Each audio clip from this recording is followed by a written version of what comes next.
Hey guys, how's it going? Hope you guys are doing well.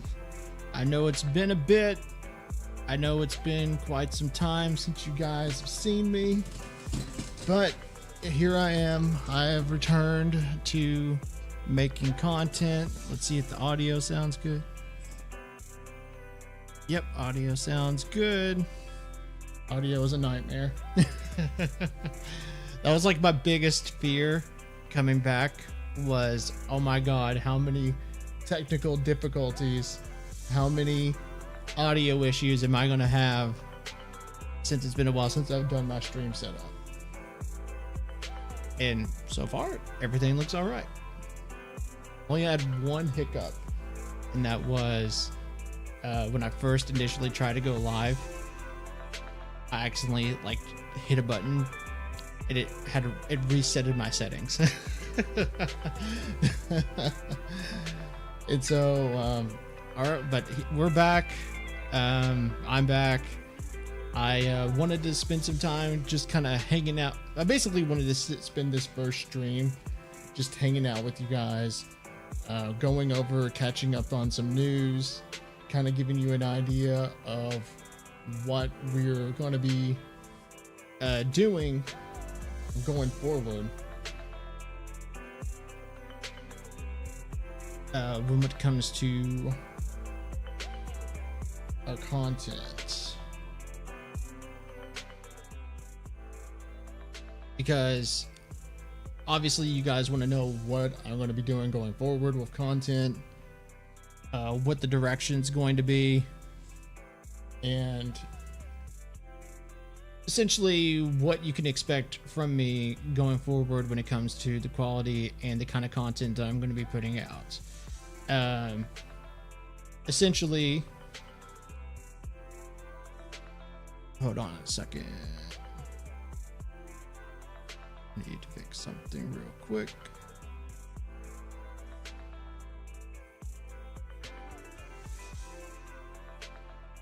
There we go. So basically, the idea is that, and this is part of the reason why I kind of stopped streaming for about almost a year. I think it technically was 11 months, which is just shy of a year. But basically, my goal is, and okay, let me configure my thoughts. Essentially, what happened was I ended up getting a new job, and so that kind of derailed everything because I had to readjust to my new job. And with that being said, that kind of made things a little bit difficult to kind of set up my schedule, because it was a completely different schedule, almost borderline, from what I was doing beforehand. And so that literally derailed everything. And so essentially with that, and then I had a few other things going on as well, and also I was completely demoralized by the state of the gacha game landscape due to what was going on basically a year ago with Hoyoverse becoming more and more greedy, HSR and its fiasco, and also, I mean, HSR, but the whole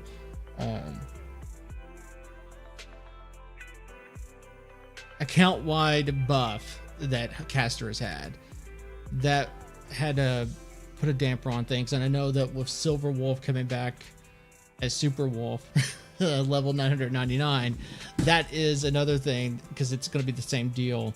But I think another reason that hurt me or demoralized me with Star Rail was mostly due to the story. The story with Amphorius was like a mixed bag. In some instances, it was hitting all right, and then in some other instances, it was just very lackluster. It just felt like it was spinning its wheels. And I put out a tweet roughly at the conclusion of the Amphorius arc. I absolutely hated the conclusion. I hated every bit of the end of the Amphorius arc in Honkai Star Rail, because I still played the game. I still did every bit of the story. And again, there were good moments in the story, but god fucking damn, the ending of that arc was complete and utter trash. I hated every bit of how the story wrapped up with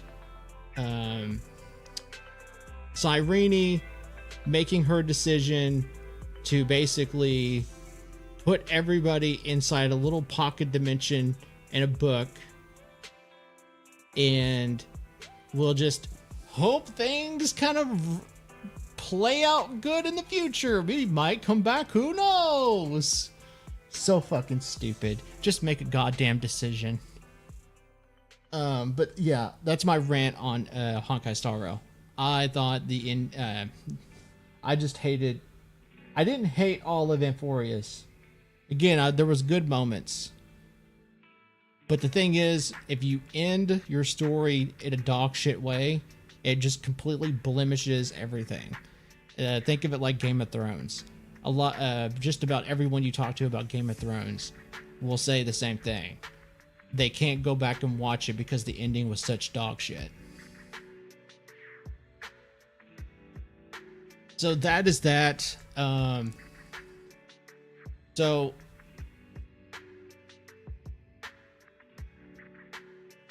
with that being said, when it comes to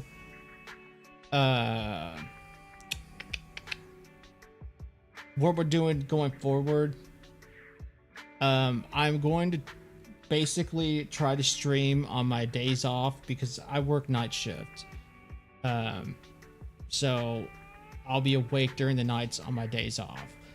And so I'm going to try to stream a bit on the days I'm off, or technically the nights I'm off. So it won't be a case of I stream every day or majority of the days. I mean, technically speaking, I'll stream majority or at least half of a week.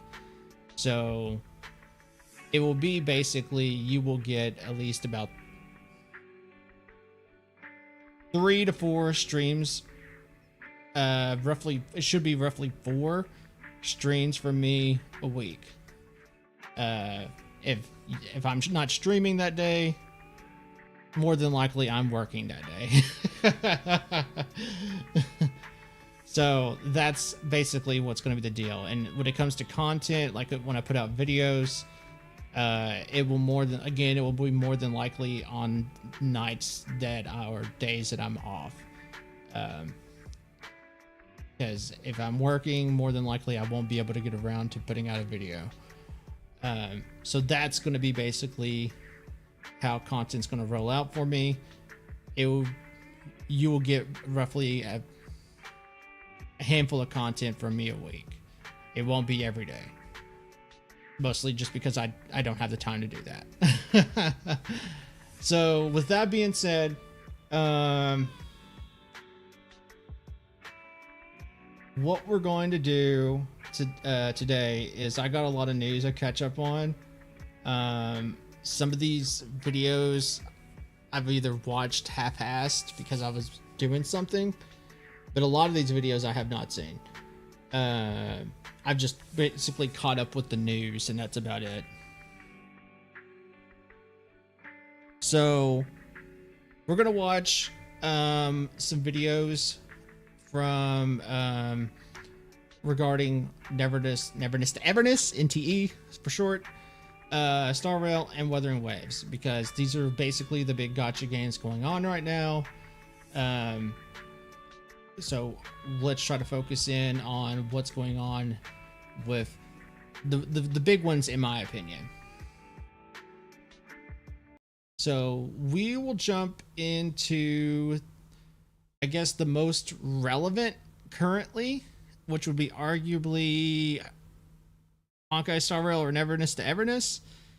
Honkai Star Rail will later be putting out their newest update, which we will be playing tonight. I'll definitely get back. I'm probably going to stream for like a couple hours, and then I'll take a break, and then we'll more than likely come back. I'll come back and stream tonight for Star Rail. So I guess since we're talking about Star Rail, we'll jump into Star Rail. So we got quite a few videos to check out. I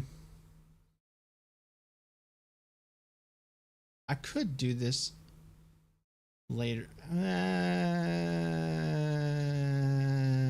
I'll watch a couple of the videos. I'll save the rest for later. We'll do the launch trailer and the map animation trailer. Yeah, we'll do those two. Yeah, we'll do that. As the game's Oh my god, that's loud as shit. What was that like? referee. Oh my god, that's loud as fuck.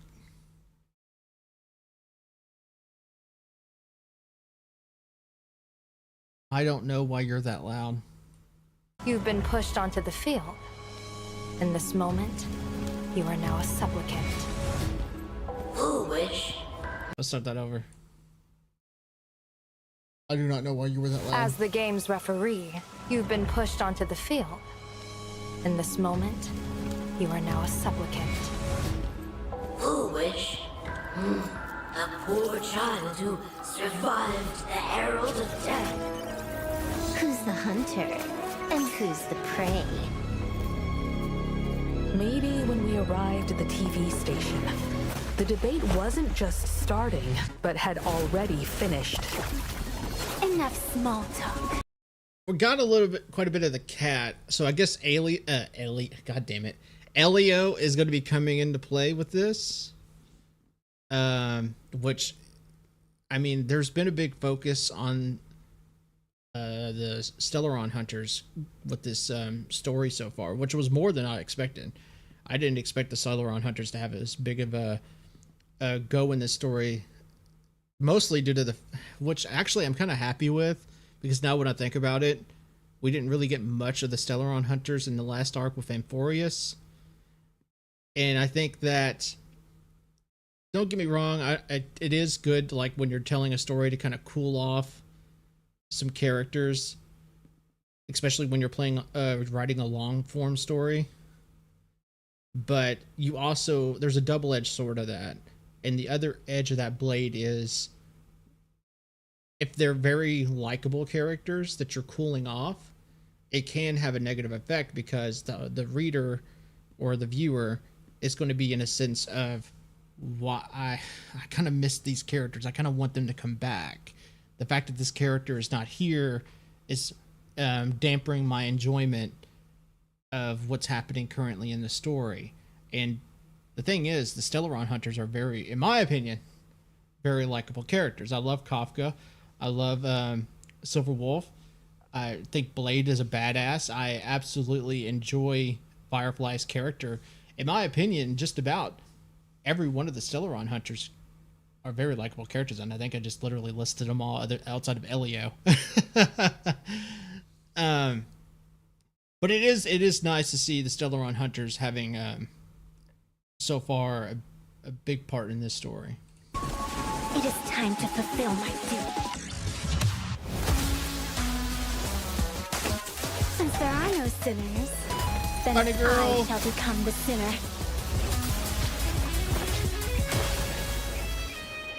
Have you ever wondered, why am I the arbitrator? Nope. Come then. I've set the stage for a bloody spectacle. Oh, intentionally feeding? Wipe the floor with them. Unlimited firepower.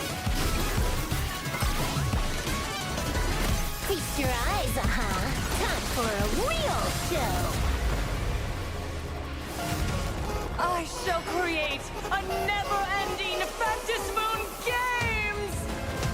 This time, I will defend everyone's right to feel pain. Kill her. Kill her. Kill her! No matter what kind of wish, I'll accept it, and I'll change it. The self beneath this mask, I'll show them. Take a good look at who's taking you out.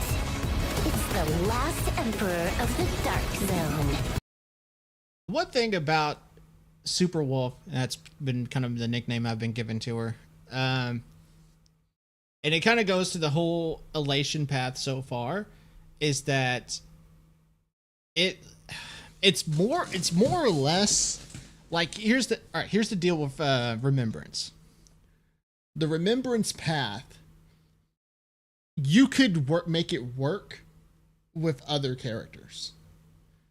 Like, for example, with Aglaia.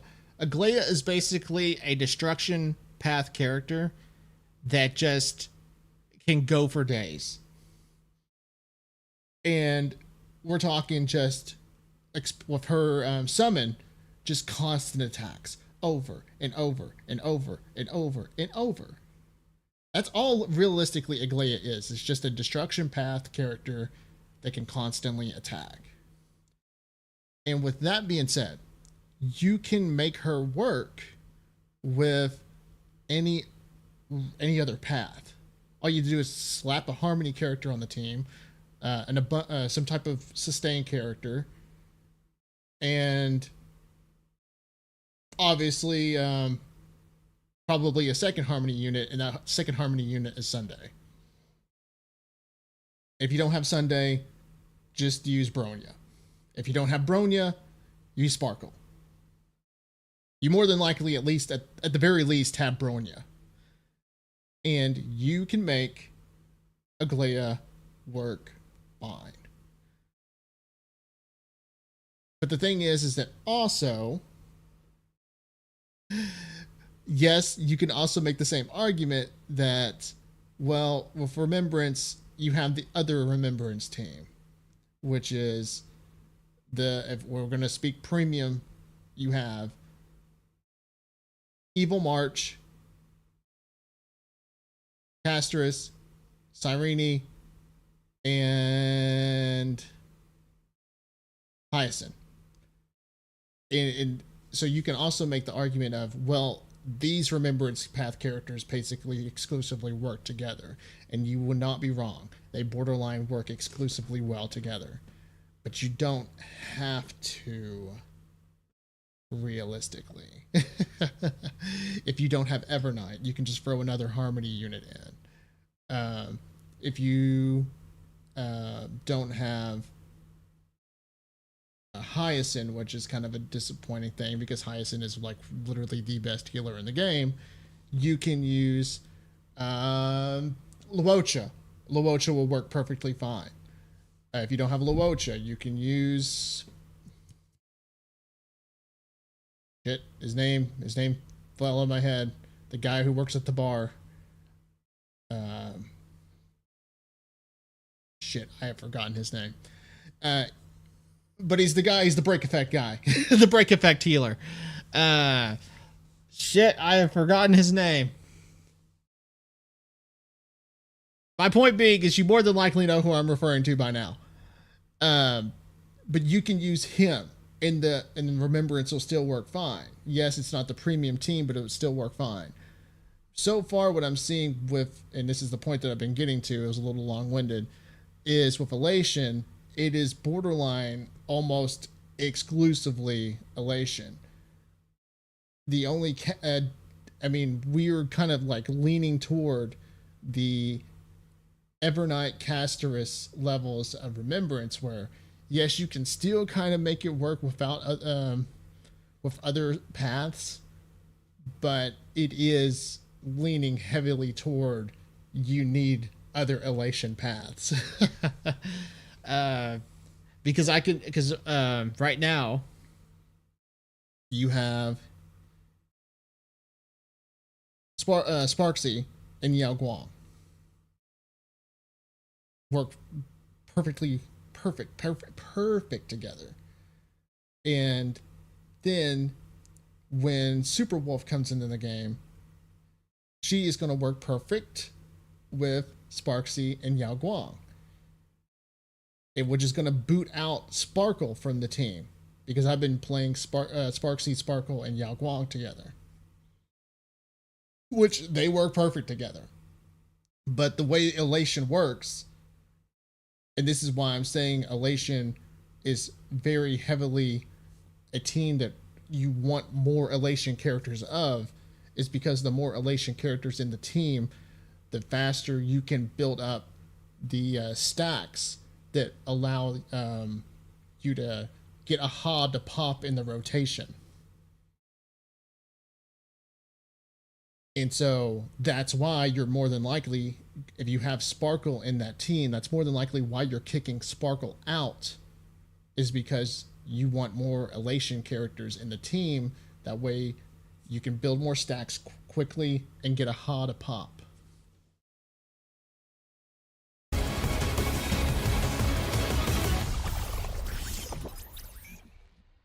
Okay. Cosmic data roaming, whatever the fuck that is. Hello player, have a game streamer. Okay, it looks like it's gonna be some kind of combat event. The new light cone, which I heard is kind of mid.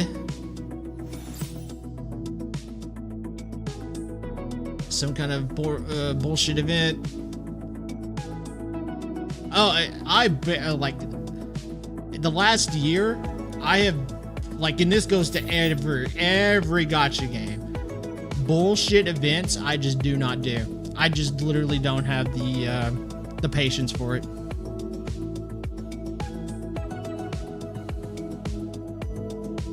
I do like Currency Wars though.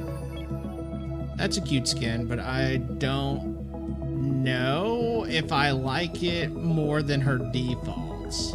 It is cute. I'll give it cute.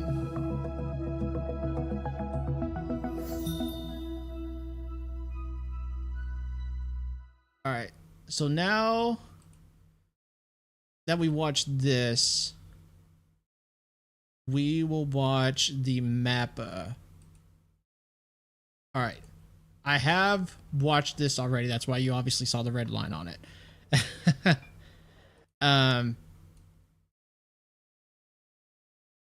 And I'll give you my, just go ahead, my initial impression.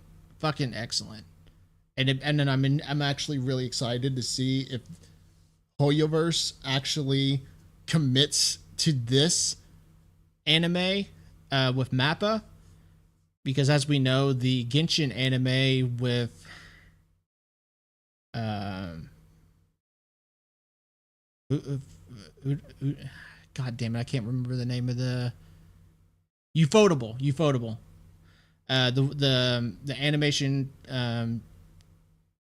team that makes Demon Slayer? I think it's Demon Slayer. Yeah, it's Demon Slayer. Ufotable. Yeah, I think that was the name of it. They just kind of felt that anime for Genshin has, as far as I am aware and as far as I know, has just literally fallen off the face of the earth. But I hope that Hoyoverse and Mappa can actually commit to this, because I love the concept of the story that is going to be going into this, just based off what we're seeing from this trailer. And so let us roll.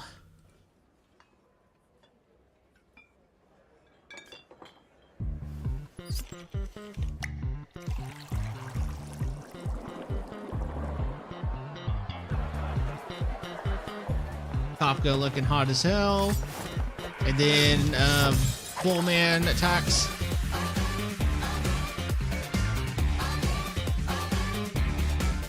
They did stand a chance, since Firefly literally has the power to destroy a whole planet. Alright, and so I am with like pretty much everyone else who has watched this.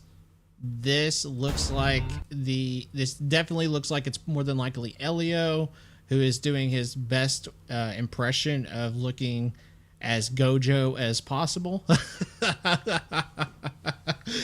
And I'm wondering if, like, because Mappa has now become like known 100% for their animation of Jujutsu Kaisen, that they just decided that, you know what, let's take Elio and just throw some Gojo in there. And that will be our signature. Which is kind of borderline crazy, but I kind of don't believe that's probably the case, but it just kind of seems like it off of perception.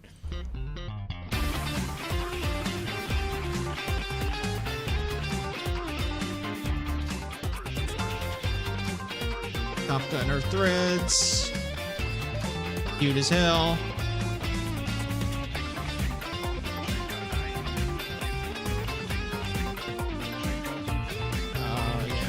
Oh yeah. This I really love seeing this, and like when they showed the Astral Express crew, and then they showed these guys, Jin Yuan, Jing Liu, Yi Qing, God fucking, I think that was Blade's previous name, and then you got Imbibitor Lune. And then chick who died a long time ago, whose name escapes me. Like, this kind of makes me wonder and hope that in the, like, whenever they do the anime, if we're going to like see moments from the past or see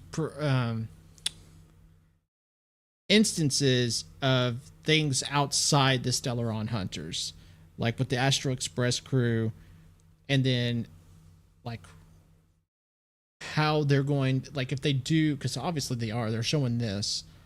If we go to the Lofu, if we are going to really explore the Jing Yuan and his friends, I'm calling them friends just for lack of a better word, stories.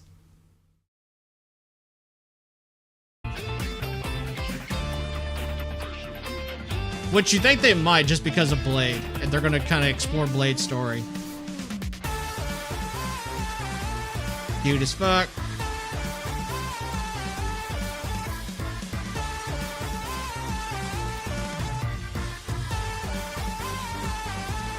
Zesty as hell.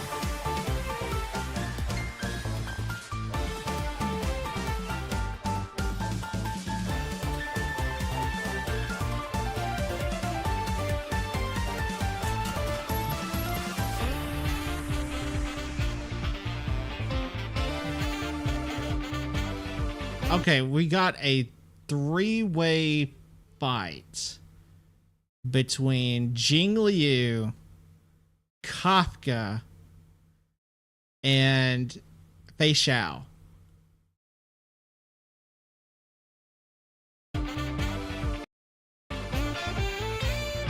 And then you got a Blade over here fighting Imbibitor Lune. Is that yeah, it looks like Imbibitor Lune. The Imbibitor Lune version of Dong Hung. Which, again, badass fight.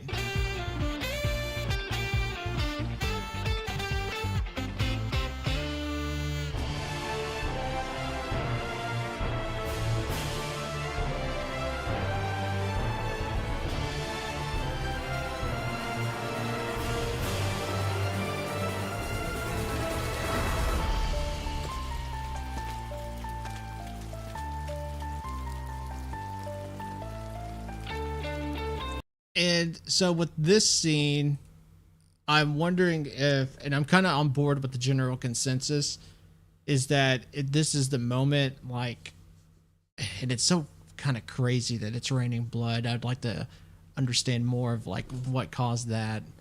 But I'm kind of on board with the general consensus that this is the moment potentially when Kafka crossed paths with Elio, and that's how she got recruited and began the Stellaron Hunters. Because that would be definitely an interesting story to explore as well. And that's the one thing about Star Rail, is there are so many stories that are so interesting, that would be so interesting to explore. And this is also why I really like the idea of telling this story from the perception or the perspective of the Stellaron Hunters. Because right now in the game, we're exploring everything through the eyes of the Astral Express. But how would things look from the perspective of the Stellaron Hunters? And if Mappa, and it seems like they are, if they go down that route, it would add more interest, and you would get a very interesting story due to the twist of it coming from a different angle.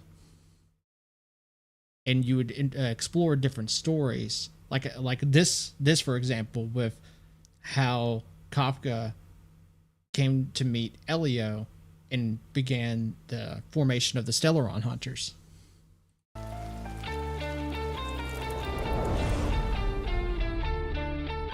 Oh! I just noticed something. Oh, this is when they're getting out of the bar. Okay. Everyone's got a nice little outfit on. Very cute. Especially Firefly over here. Blade's got a red jacket on. This actually looks like Silver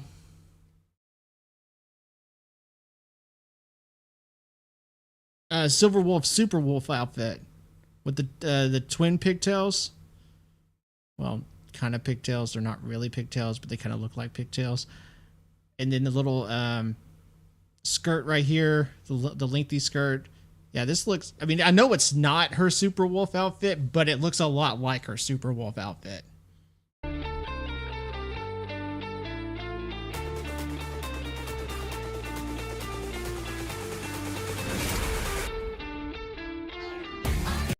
Oh no, god damn it. I want to say that again. God damn it. Oh, here we go. Yeah, it's the better look at their outfits. I like them.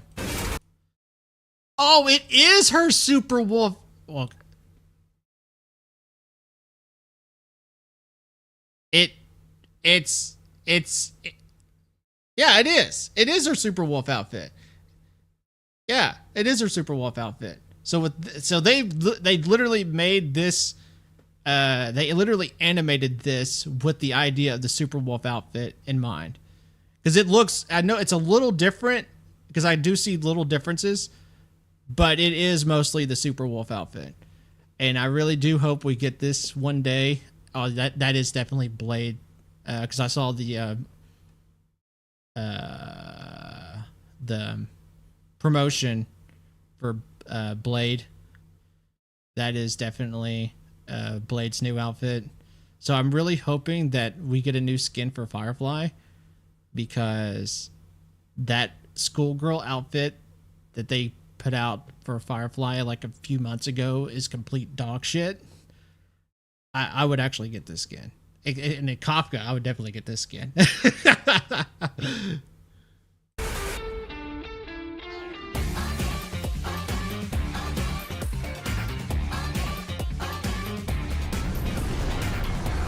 Yeah, that just pretty much confirms that's Leo.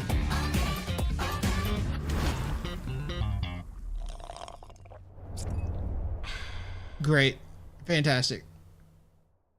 And that looks very Persona. A great trailer. I loved it.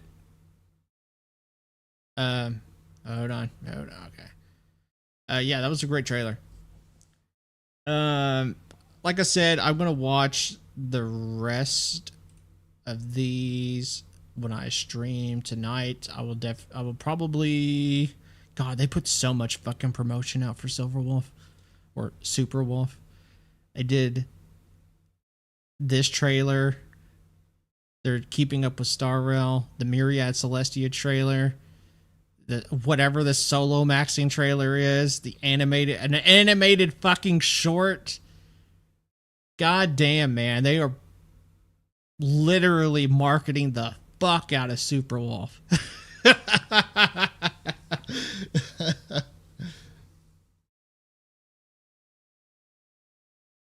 Literally marketing the shit out of her.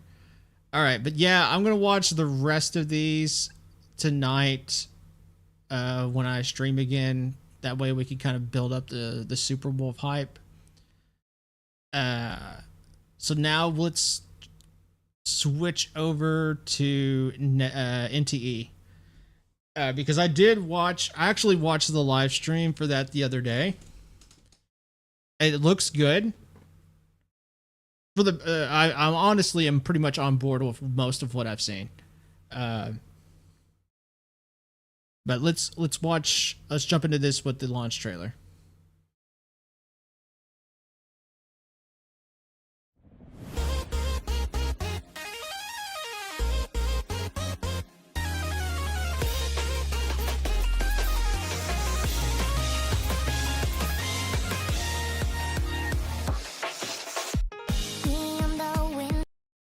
All right. First things first. Just get this out of the way. When it comes to animation and graphic fidelity, when it comes to the animation, very, very, very, very, very, very, very good. It looks absolutely excellent. I mean, they did a great job on everything when it comes to world design and animation. Go looking outside. Time that waits so long in this place. Stories that never had a color now begin to awake. You're so breath touches every corner. Every day gears fall into place again. The word thing is to move on. What will we choose for this feeling we share? This day will not change more than anything else. Start from zero, though it feels a bit strange. Build a step by step, Everness to ever. But now we right now, how far can we go to the edge of the world? I've kind of left wondering how many of these little creatures are actually going to be out in the world, because I mean, they kind of go in the same direction, sort of, when it comes to how they do their character designs, like very similar to ZZZ, where everyone borderline is like some kind of like you're going to have your cat girls, your other characters that have some other animalistic trait.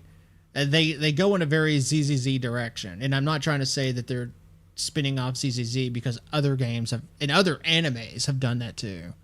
So it's nothing unique or out of this world. Looking up there, where your eyes meet with mine. Play on, singing on the mall, lifting my hands now. We're in this together. Is this a love dream? Well, I don't know, but we can find the answer someday. Collide, painting the whole sky, one that gets our own. All our colors more just one, you and I. We make the wonders now. Very cool. Very cool.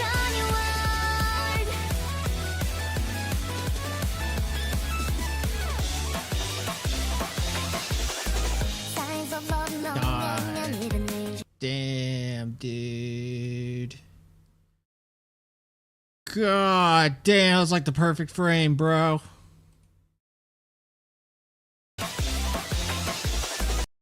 Holy shit. Okay. Got a big ass fucking hat, dude.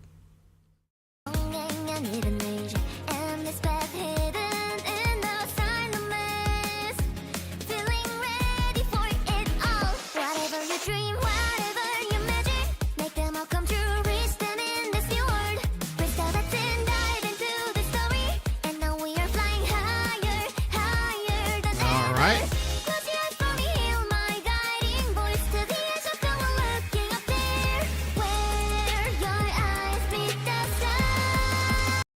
Now, they haven't shown too much. I mean, they have, but they haven't.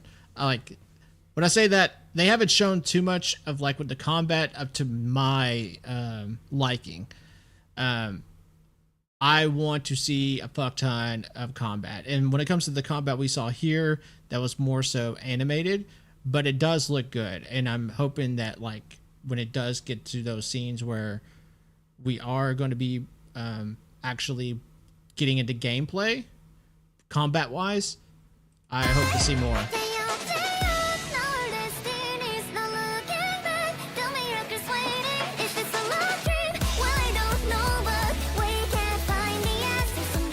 Cool.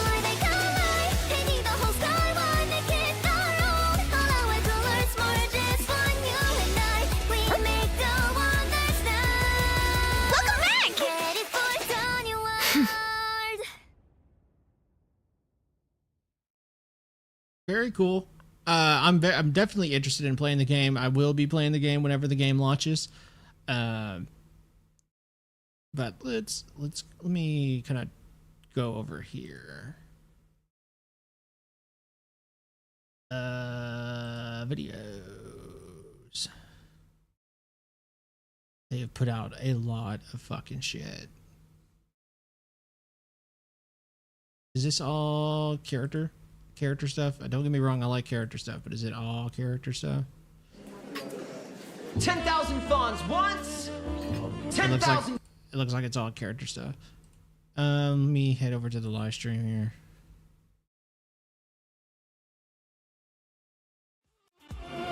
Oh, wonderful life. Everything's spinning and changing around, and I met you. They do good music. 都能根据你的想法随时调整座驾。 This stuff right here. 如果想要更沉浸式的体验， Like 也可以切 I 换到 didn't 第一 even 人 see 称 this 视角 part. Like 欣 when they 赏 got the 沿途 weather 美景。 effects, that's pretty neat. Like gameplay when it comes to exploration with driving, that all looks like 外 that 观 looks 和手感 fantastic. 都可以自定义，这种感 La la la la la la la la la la.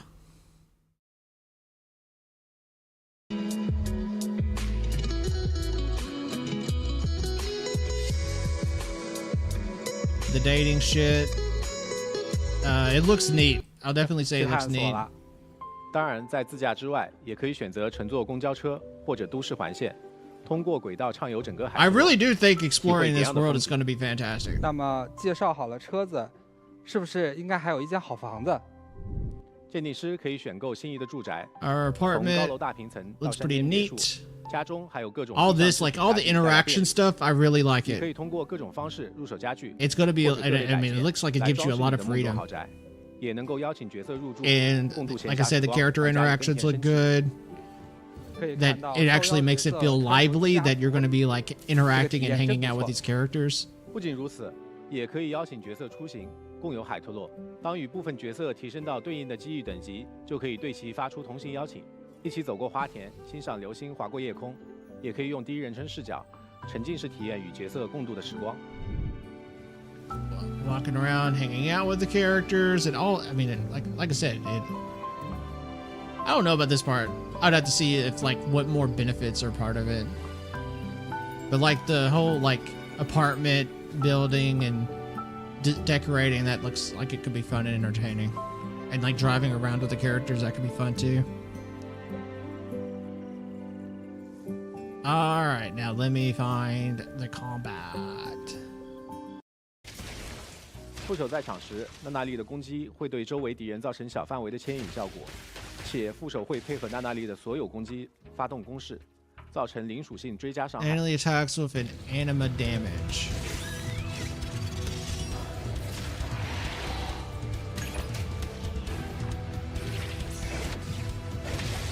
All right, dodging.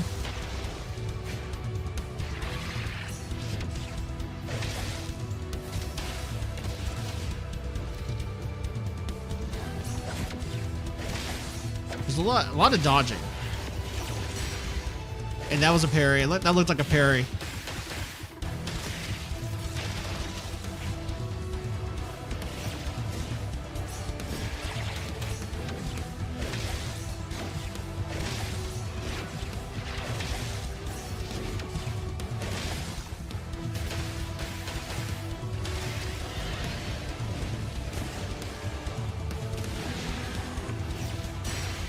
All right, interesting interaction. Where it's like in a mirror dimension and you're trying to avoid his attacks from the mirror dimension. Pretty neat. 在伊波恩古董店里，还有一位深藏不露的店长寻，他看似自由散漫，实则沉浮深沉。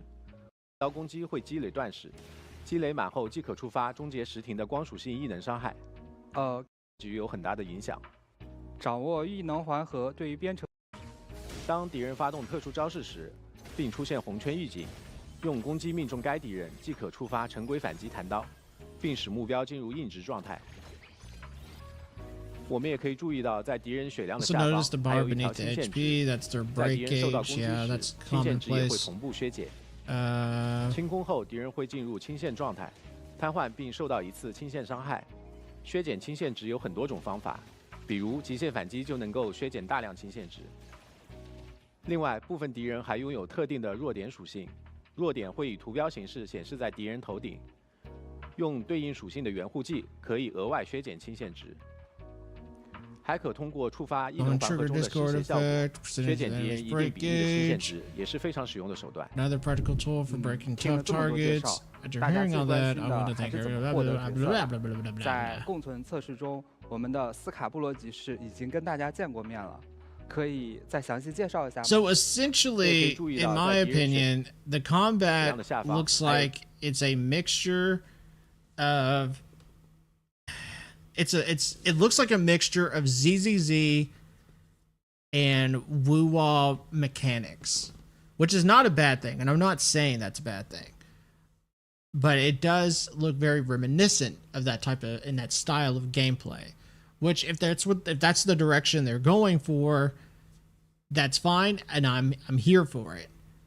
But if they're going for that kind of style of gameplay, hopefully they kind of try to really dive into it, because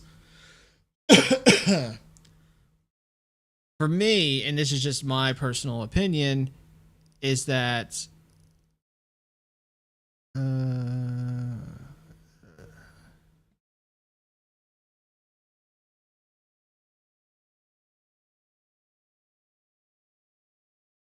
right, hold on a second. Is that if you're when I'm going to be playing this game, I need a combination of interesting world exploration and interesting combat mechanics, because I like a good, healthy blend of both those things. If I'm in a mood to explore, I'm going to explore, but if I'm in a mood to engage in combat, I'm going to engage in the combat. That's why like right now, when it comes to gacha games, my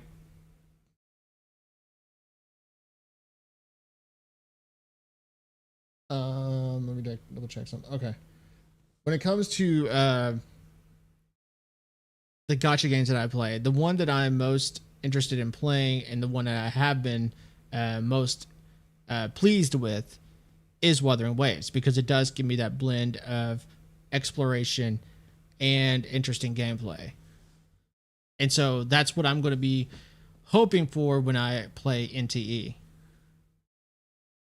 Now, let's get into the last thing here. Let me see if I can find it. Okay. All right, so the way they're doing the limited banner is you are guaranteed the featured S-class character in the banner. In worst case scenario, if your luck is dog shit, you will get the character within 90 rolls. One additional A-class character or A-class arc, I guess that's the weapon, every 10 pulls. That's par for the course. And I was just checking something real quick. And then 70 rolls without an S-class character triggers increased probability.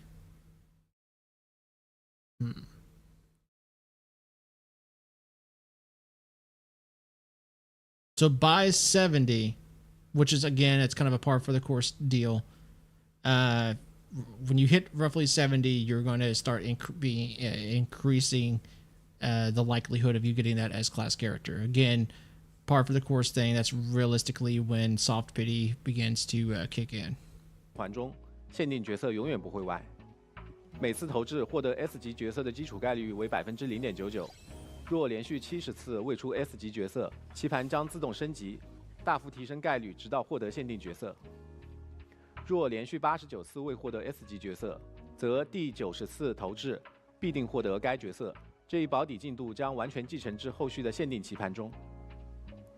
常驻棋盘的角色获取概率规则相同。And that's another important thing, is that your pity will carry over to the next banner. So if you drop 50 pulls in a banner,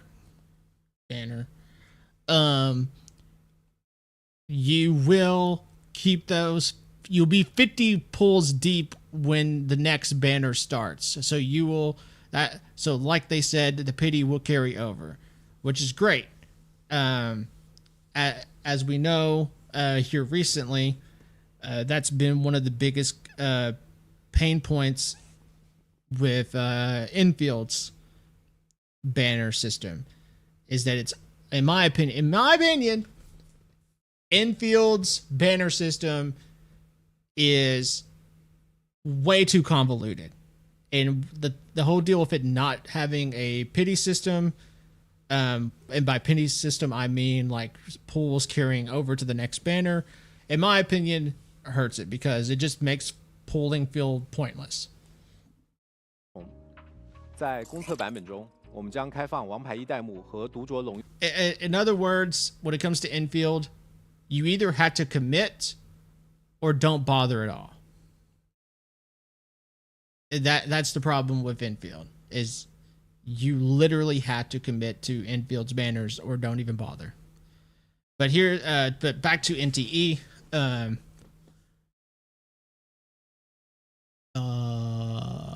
Okay, so this chick's banner is going to go on for from April 29th when the game launches to May 13th. And then this chick's banner will go from May 13th to June 3rd. So as soon as we're done with this chick, we're going to this chick, which totally cool. I heard this chick's banner is going to have like more going on with it, which is pretty neat too. 月流2个限定棋盘，可分别获得 S 级角色娜娜丽和寻。大家需要注意的是，1.0版本上半版本王牌一代目棋盘将为期14天，而1.0下半版本独酌龙月流棋盘将为期21天。为庆祝公测，我们还将开放公测特别集市活动。Special fair 在王牌一代目限定棋盘中，除了可获得娜娜丽角色外，还可获得娜娜丽时装、车辆涂装。Oh, okay. So when it comes to the girl that's going to be launching with the banner, the redhead girl, she'll have skins along with her banner. So while you're rolling on the banner / board, you will be picking up potentially these skins as well, which is pretty neat. 外观，即便运气稍有不济，也无需担心。累积投掷达到一定次数后，也可以在集市配套的活动页面中直接兑换这些外观。限定 S 级角色不歪，对我这个飞球太友好了。那么除了集市，还有什么方法能够提升角色呢？那就得说说胡盘了。胡盘具有不同属性和效果，给角可以随时切 Oh 换 yes. 所需要的。And here's another cool thing about NTE, is that, and this has been something that I remember back in the day people would bitch about with Genshin Impact. And I say bitching, but I actually agree with the bitching. Is that, like, why can't you toggle some of these quote-unquote constellations, to use Genshin terms? Like, and the reason that question would come up is because, oddly enough, when you're playing Genshin, some of the constellations were actually more of a detriment. I remember one of Tartaglia's constellations was not one of the best. And then, and I'll give you the infamous one. Is that, and it was more so a problem back in the day, like in the first couple of years of Genshin, is that if you C6'd your Bennett, then you potentially fucked yourself, because what C6 Bennett would do is add infusion, pyro infusion to your basic attacks. And the reason that it was more so a pain in the ass in Genshin's OG days, its first and second year, was because that was when Eula came to the game. Eula was like a character that dropped in the game, like, fuck, I can't remember, but it was in the early years. It was definitely one of the early years. I can't remember if it was the first year or the second year of Genshin. But Eula back in the day was very strong. Her ult was literally a nuclear bomb.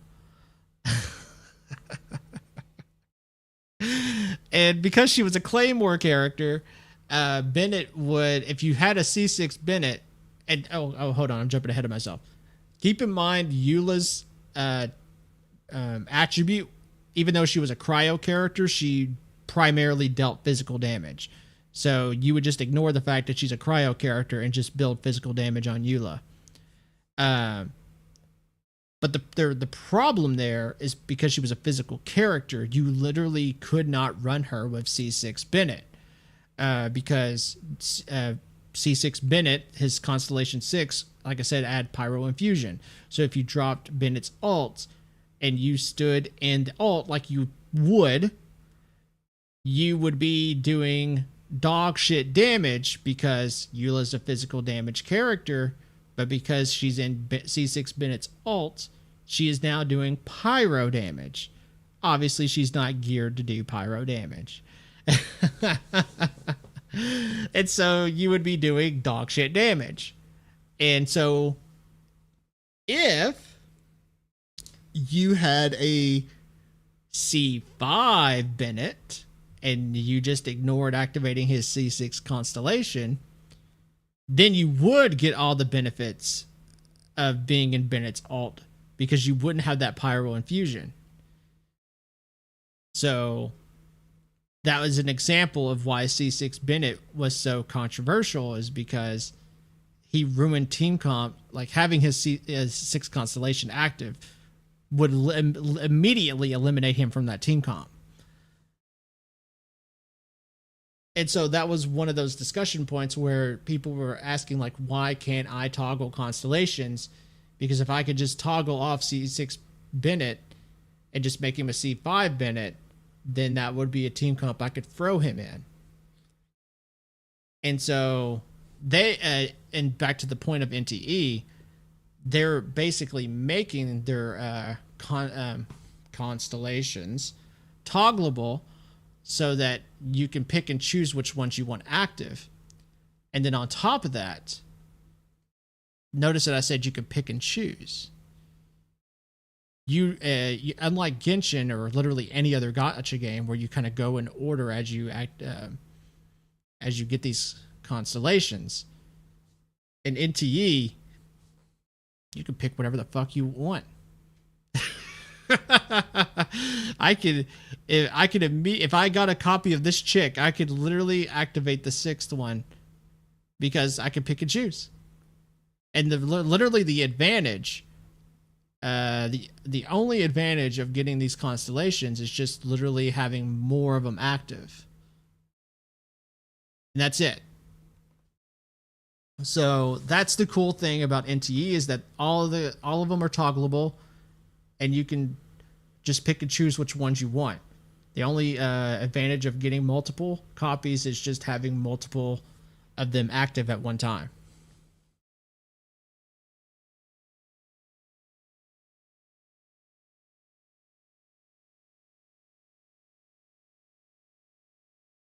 But when it comes to the world, it looks beautiful. Especially with ray tracing, because that's what they're showing off right now is ray tracing. And the ray tracing does look good. My only problem for ray tracing is that it is a big hit on PC performance.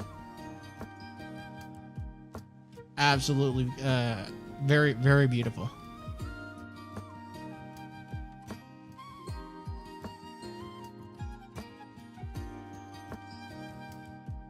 And I love the weather effects. The weather effects look 对比 great. 来看，功能开启前后确实感受不太一样。开启后，环境的氛围和表现上有种以假乱真的感觉。是的，全景光线追踪技术不仅提高了光照、反射和阴影的保真度，还确保了室内和室外的光照精确到像。要说的是，截止目前， And let's get to the end of here when they're talking about the freebies. This was the, I think, the pre-registration. So everyone's going to get all these pre-registered rewards. Along with this chick. The standard banner. Select your. Okay. Once you go, is it? Okay, so once you have pulled 50 times, you will be able to pick any of these characters. I am personally leaning toward either Hathor or Fadia, just because I mean, and part of me kind of wants to consider this chick too, but I'm leaning toward either of them because they're hot as hell, and that's mostly my only reasoning there. 将享受8折优惠，而在抽取次数达到50次后，鉴定师可从早雾、白藏、哈索尔、法迪亚、达芙蒂尔、九元这6位 S 级角色任意挑选1位加入队伍。是的，再次强调，这个自选不会清空你常驻棋盘的累积抽数哦。其次是通过新手签到可获得 A 级角色海月、everyone will S get 级 this 胡盘银河暂留， because it's a 以 daily 及12个 login. 制石骰子。而伴随着鉴定师猎人等级的提升，总计可获得10个制石骰子、35个捏造骰子、25个3重钥匙以及300环石。 the level thing, the level 这里也再 bonus. 次提醒一下。this is 通过 another thing that's fucking crazy, and this is what I was kind of waiting for. Is we will unlock a free S-class character named Chiz. Funny name. And we will get her. Yeah, we'll get her. Then we'll get 6 copies of her. So we're going to max this character out. We're going to have all her dupes. And then on top of that, we're going to get her S-class Arc. Arc is their version of the weapons. And then we'll be able to max that out. So when it comes to this particular character, we are going to literally all have a to put it in Genshin terms, a C6 character with a R5 weapon. Now the only question here is that this is super generous, and I'm not going to hate on that. It's super generous and it's super awesome. But as we know with gacha games, is that how big of a deal is this when we actually speak about it in game? Is this going to be like as cool as it would be if we were like to put it in to give it an example on a spectrum? Is this the equivalent of having a C6 D-Luke with an R5 Wolf's Gravestone? Or is this the equivalent of having a C6 Nervalette with his R5 signature book weapon? Because those are 2 different levels of power.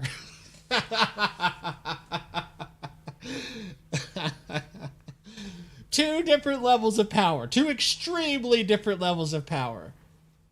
And so that's the question I'm asking, essentially, is this as a big deal as we're hoping it will be? And that's the question, and that's why I'm kind of holding my breath, even though I think this is cool.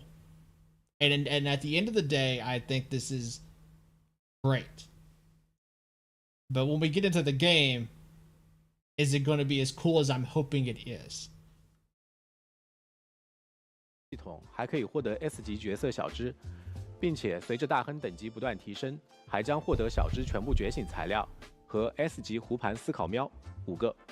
对了，在公测开启后， And then we're gonna get this chick's outfit. 时装学院之星 Oh, I think we gotta pay for that though. 青竹11将开启限时优惠，并且 skin 娜娜丽 outfit 学院之星的 again. 部分特效和 Super 默认 cool. 时装是有所不同的。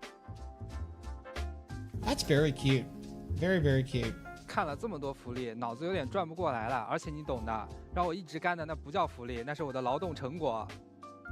我懂你意思，但别急，我们先送上项目组公测特别福利1600环石以及10个捏造骰子，公测直接发邮件。So when we get, let me back that up a little bit. 而且你懂的，让我一直干的那不叫福利，那是我的劳动成果。我懂你意思，但别急，我们先送上项目组公测特别福利1600环石以及10个捏造骰子。Okay, so we're gonna get 1,600, whatever the fuck this currency is, I'm assuming that's the premium currency. Or the currency that you could convert into pools. I'm just going to assume that's what that is. And then plus 10 fabricated dice. I do not recall which dice is which. I don't recall which one of the dice is the one that is you get. Oh, okay, fabricated dice. Okay. It's the blue dice. And if I remember correctly, the blue dice is for the standard pool. Which is in my... Okay, and this is just me speaking for myself. Yes. Do I appreciate getting standard banner pulls? Yes. But... it's standard pulls.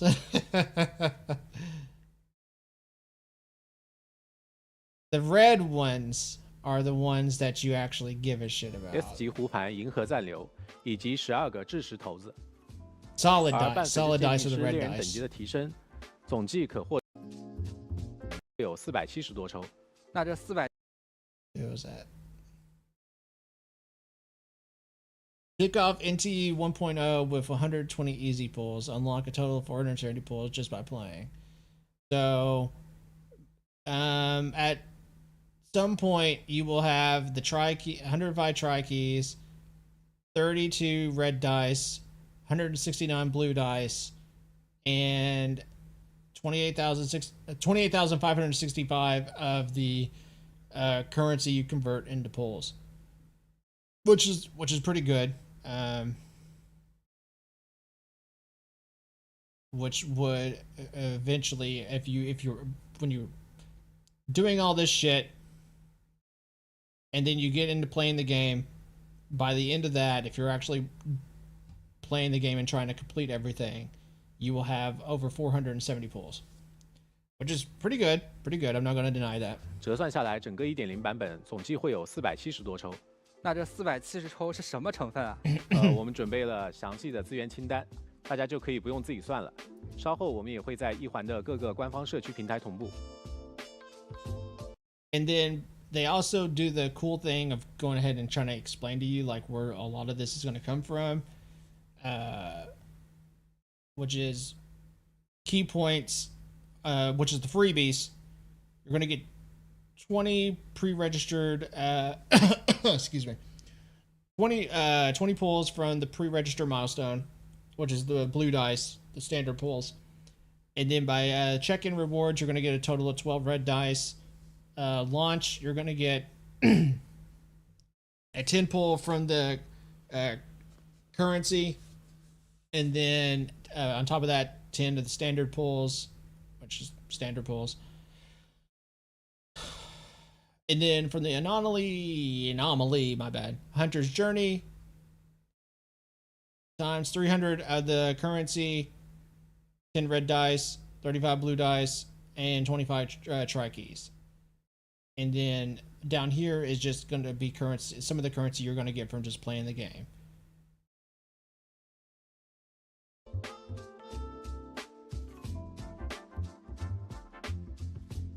And then this is more shit, which is all stuff from gameplay. All of this that you're seeing right here is all from gameplay.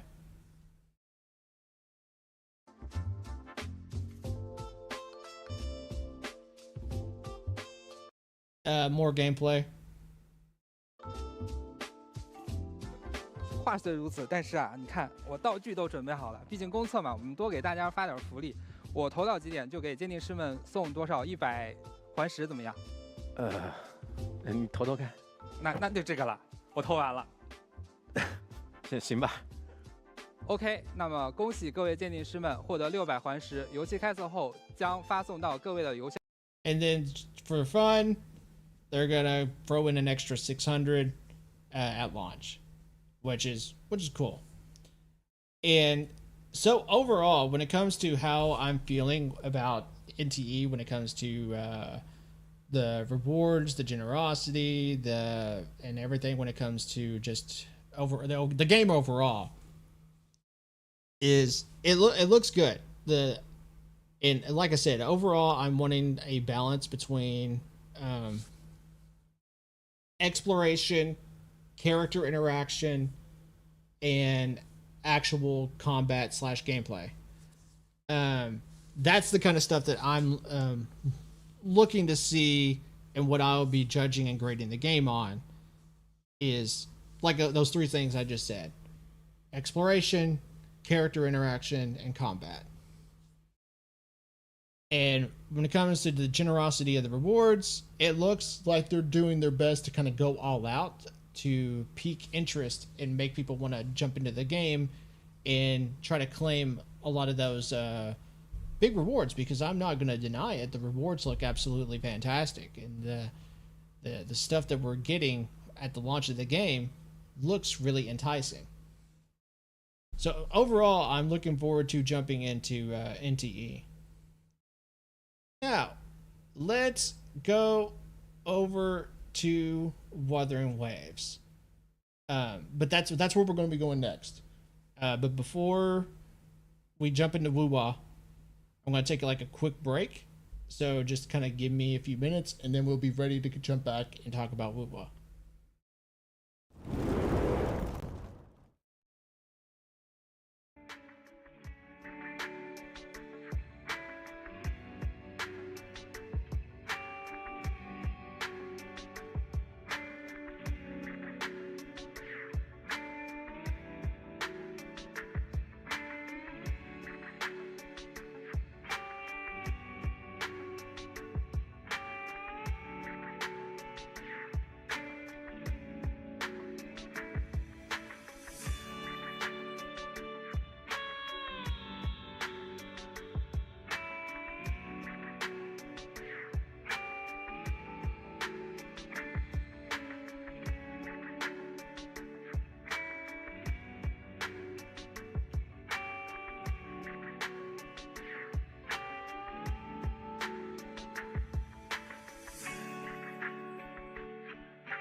Okay, we're back.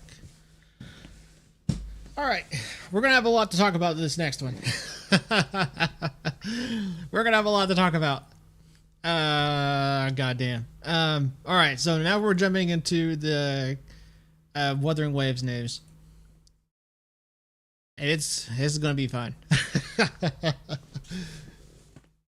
All right. So with Wuwa, I've been mostly enjoying Wuthering Waves for like the last 11-ish months. When it comes to the conclusion of the Renacita story, I absolutely enjoyed it.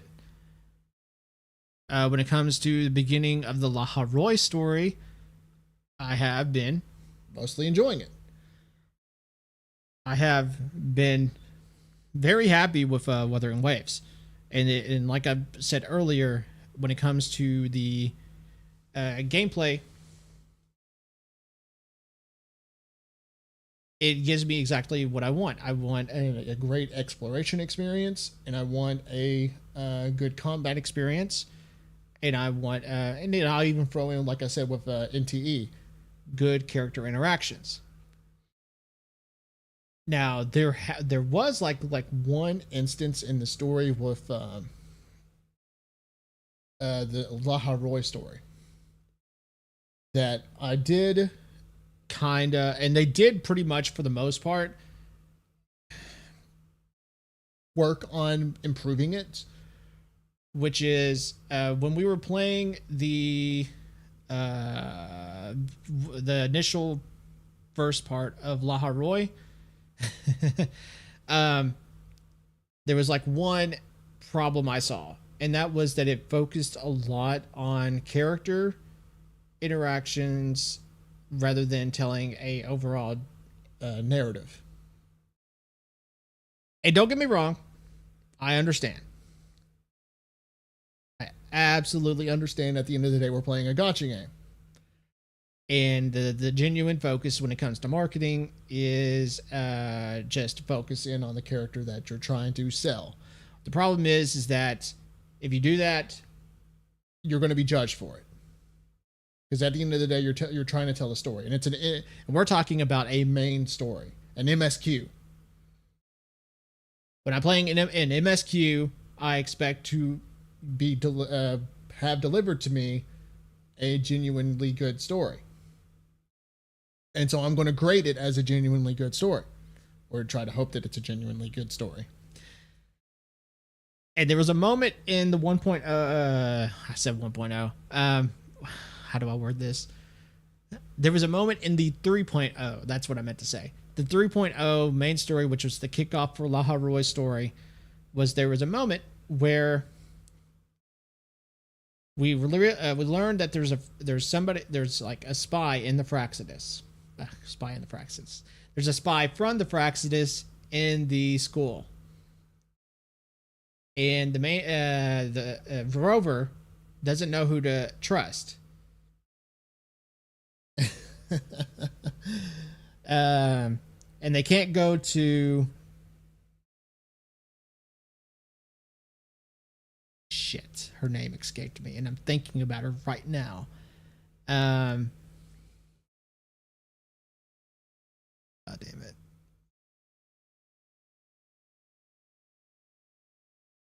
I'm going to do my best to remember this character's name. What was your goddamn name? Why am I drawing a blank at this moment?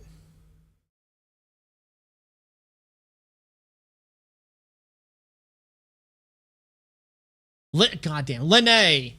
We couldn't go to Lene. We needed someone else. And at that moment,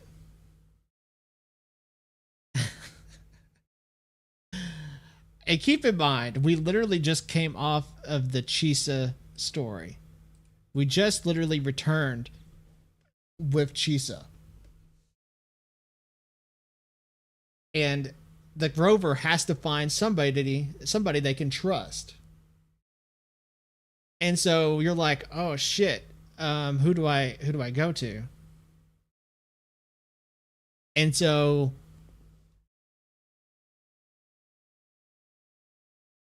the rover, instead of going to Chisa, who we just came back from the 2.8 story with Hanami, they're like, oh, I'll just go to the fucking dude in the doctor's office who I barely know. I'm just going on a hunch that they can help me out, instead of Chisa, who we just literally did a whole story arc with. And it's just like, come on. You literally are, this is literally a decision being made. And they did try to like do some explanation of, oh, well, Chisa just got back to the school. I'm sure she doesn't want to get bothered by this. That was essentially like Rover's thoughts in their head. It was a cop-out decision. that was a cop-out. You are literally telling us to go to the doctor and not Chisa because you want to go ahead and work on selling the doctor guy, Luke. That's the name of the guy, Luke. You want to go ahead and plant the seeds of selling Luke because you're going to be selling Luke in a couple updates. It was a cop-out decision. They just didn't want to utilize Chisa. And so that's one of those moments, and this is what I'm kind of getting at, is that the problem with Wuthering Waves, and it's realistically the only problem I have with Wuthering Waves, and they've gotten better since then. In the following updates, they have gotten better, where they focus too hard on selling a character. And like the whole problem with 3.0 story was that it tried really hard to sell you on Lene. There was so many interactions with Lene. It was obnoxious. And that's why, I mean, don't get me wrong, they still do it to some extent. When it came to the interactions with Mornier, it was a little heavy-handed. And when it came to the story that was centered around Ameth, I was more forgiving of it because there was a deeper story going on besides just trying to explain Ameth, because there was the tie-in with their with Ameth's story with Rover. And so we were not only getting an Ameth story, where we were really diving into the history of Rover as well. So I was more forgiving with that one. And then when it came to the last story that was being told with the dark side, I was actually very happy with it because it was telling a story not only with Sigrika, but also telling a story with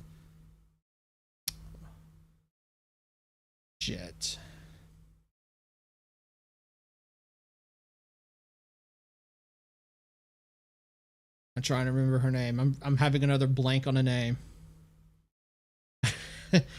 I am really bad with names. I like literally all day today. I have been terrible with names. It starts with a D.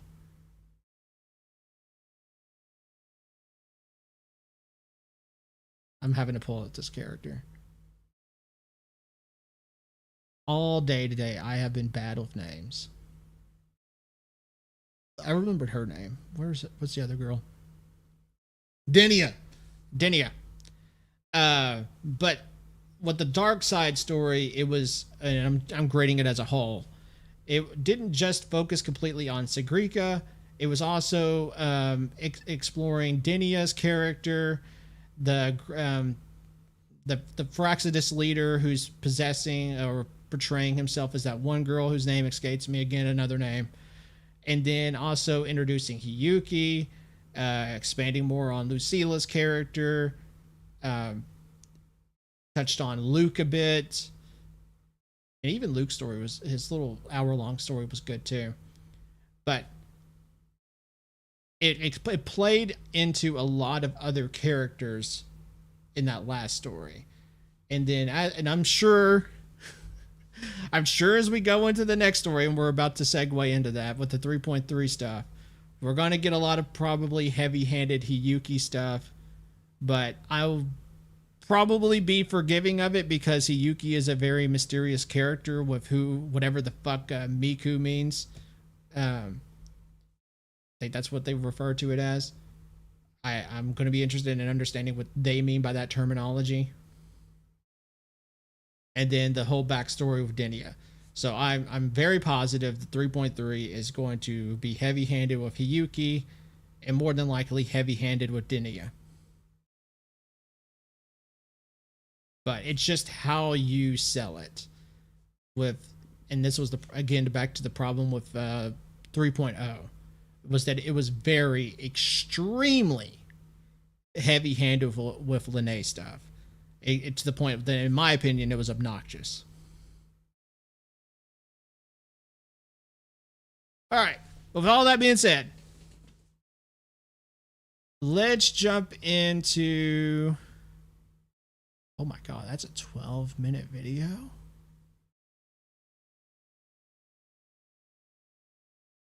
Okay.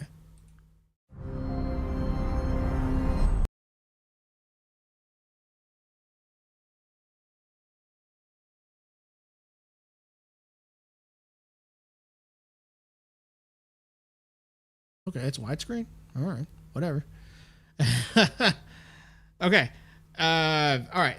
So we're going to jump into this trailer for Wuthering Waves 3.3. I actually have not watched this outside of the live stream. So let's jump into it.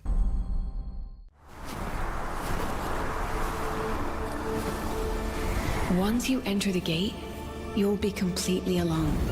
Are you ready? Can't go inside.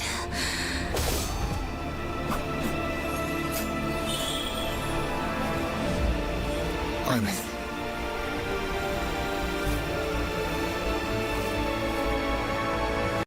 All right.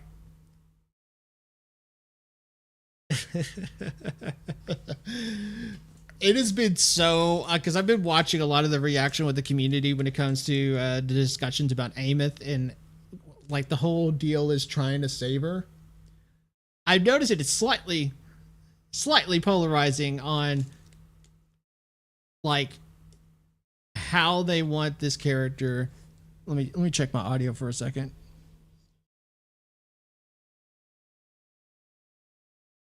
Okay, I just wanted to double check my audio. It's been polarizing in the sense of there are some people in the community that want us to save Imeth, and then there are some people in the community that don't want her to stay dead.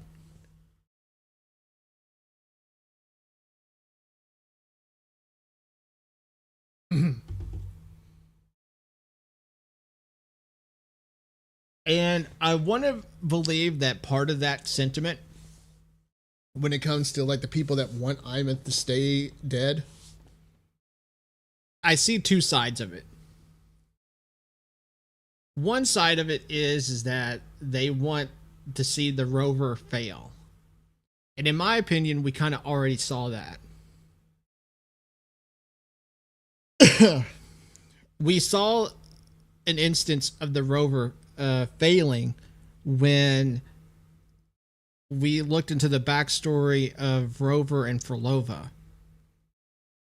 The rover failed to save Frolova because due to their arrogance and believing that they can save the world with their big grand plan by wiping their memory, they created the Frolova we see today because we didn't keep our promise to see her performance, which led into the leader of the Fraxidus finding Frolova in her moment of betrayal to join the Fraxidus.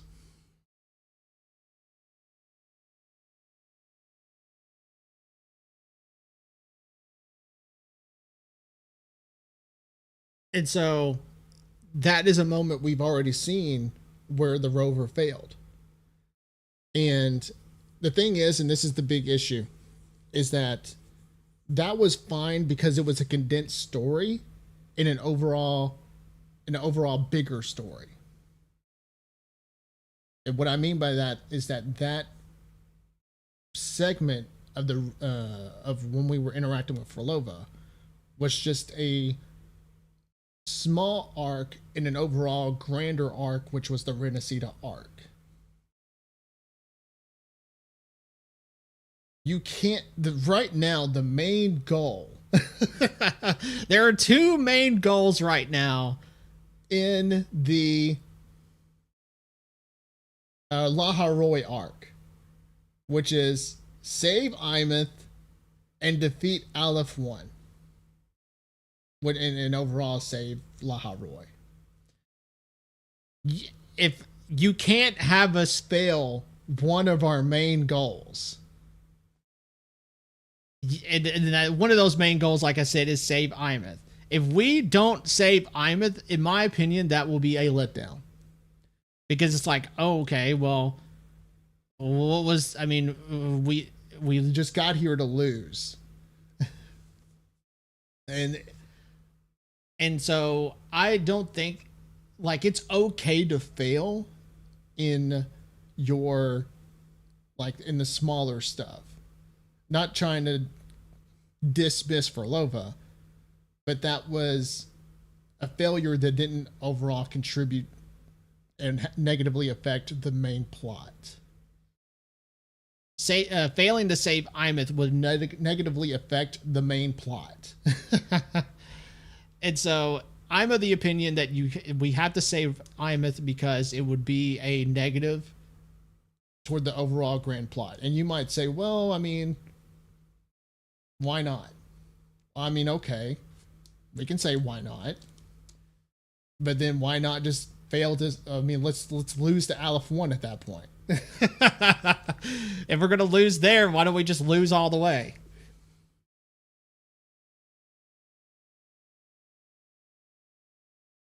And so that's my opinion on that aspect of wanting to see Rover fail. And like I said, to sum it up, in my opinion, we've kind of already seen that. Now let's look at the other side of why I potentially believe that there are people who are wanting to see Imeth stay dead. The other thing is that I kind of call this the Firefly effect.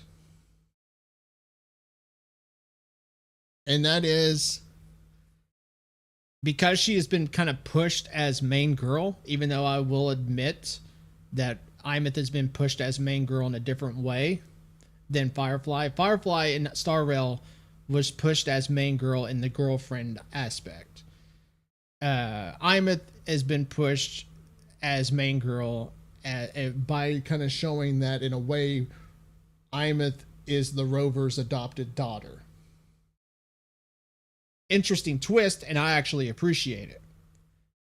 And so I think there are some people, and that's why I'm saying some. I don't want to make a blanket statement. I think there are some people, when they see a character be pushed as a main girl, they just want to resent it to be a contrarian. And I think that there are some people that were just wanting Imeth to stay dead just to be contrarians. Because I saw that a lot with Firefly. And everyone who hated Firefly, I 100%. Okay, I don't want to make another blanket. I don't want to make a blanket statement, but I will rephrase it as I believe most people who hated Firefly were just doing it to be contrarians.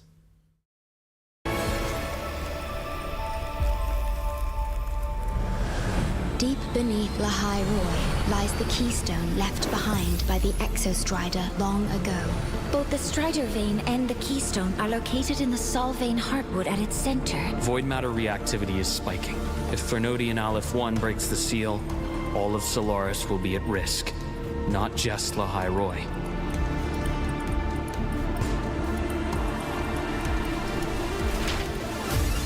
The white bird carries my power.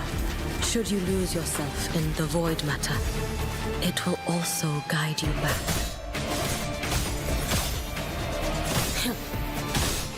Her gameplay is so badass. Let there be snow. Dissipate. Rest now. Fall in my wake. Evanescent morning dew. Vanish. May the sakura incinerate. Burn this self away. They spent so much money on her budget. So many animations, and like they didn't even show all of her animations. I've seen leaks of her, like her whole animations, and there is so much shit.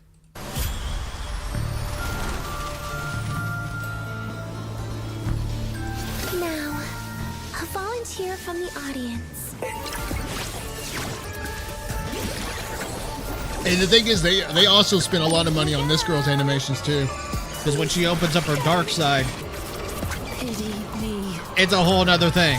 Devour. Piece by piece. Disintegrate. Ashes to ashes.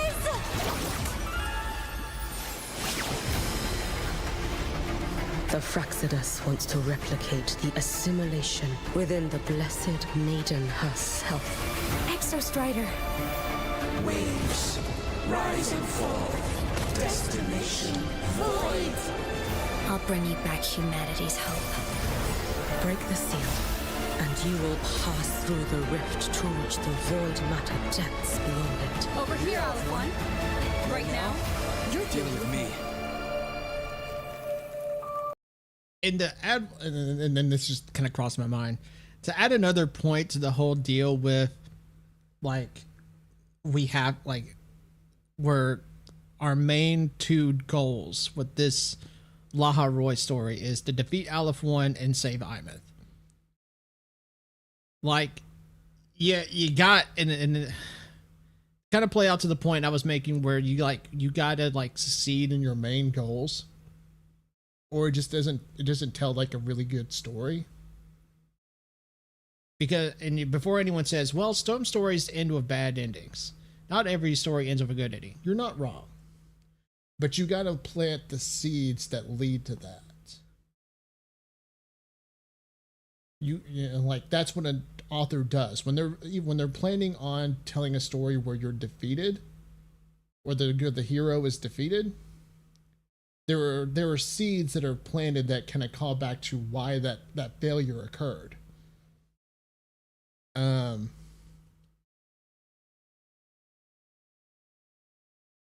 to think of a case where that happened.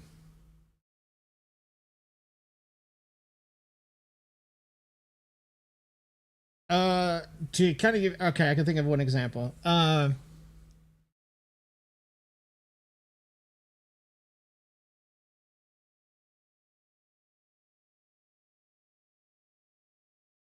Actually, no, that wouldn't be a good example. Shit.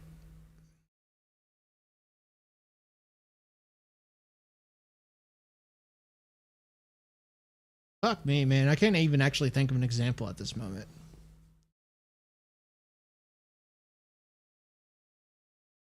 Let me see if I can jive my memory.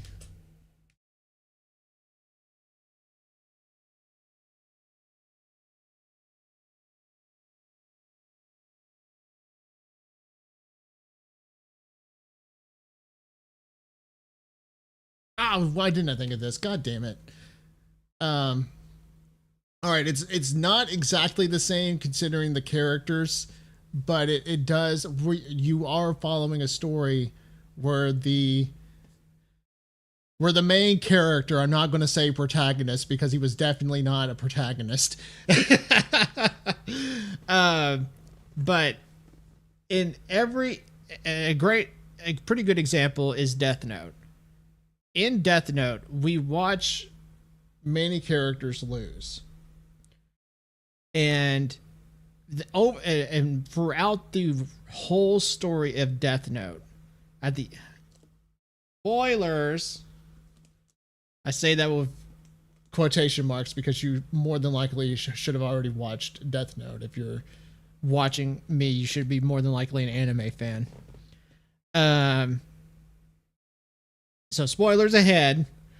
When you're watching Death Note, by the end of the story, you are basically witnessing Light's downfall.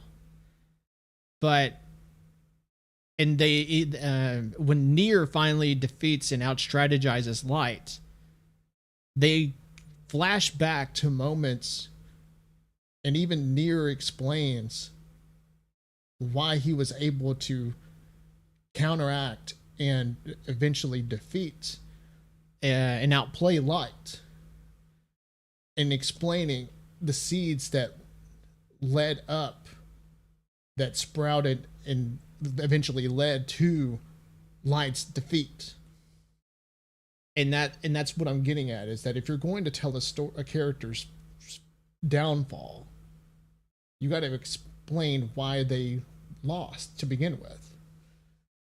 And eventually, and this is the reason why failures are so important, is because they, and we're talking about narrative, we're talking about story. It should be a moment that teaches the hero, well, in Light's case, it was death. There was no lesson to learn other than you're gonna die. But in the case of other moments where heroes have failed but didn't die, it was a moment of a lesson that needed to be learned. What is the lesson that you need to learn here? And I think the only, if we fail to save Imeth, I don't think there's really a lesson to be learned there, because if you're going to say, well, Rover just needs to learn that they sometimes can't save everyone, that, well, I mean, like I said, Rover already learned that lesson with Frolova. Rover learned that sometimes his plans, or her plans, whichever, their plans don't always end up being in the best interest of everyone. And sometimes you end up losing people along the way. Sometimes you make bad decisions, or even your good decisions. Sometimes, as the saying goes, the way to hell is paved with good intentions. In this case, Rover's good intention to wipe his memory and lead into his big master plan fucked him over in the case of he created an enemy out of Frolova. Because, like I said, he wasn't there for her show. So I just, maybe I'm not seeing it, but I don't think there's a good lesson to be learned with Imeth dying. Every example you could potentially give me, I think he already learned with Frolova.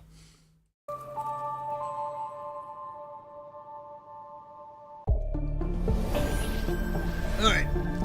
We are definitely going to be pulling for Hiyuki. And I got a guarantee. I am on the fence about Denia.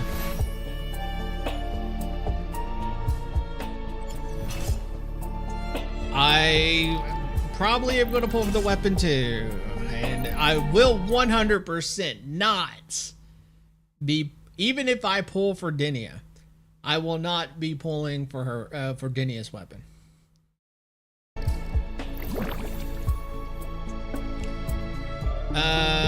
Mid-skin. New main quest. Main quest. Main quest. That's the new areas, the dimmer plains.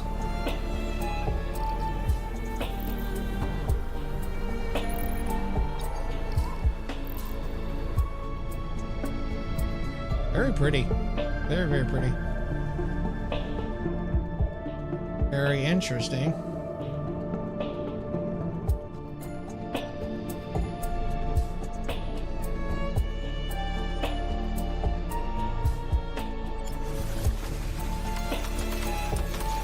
New echoes. New Sonata effects.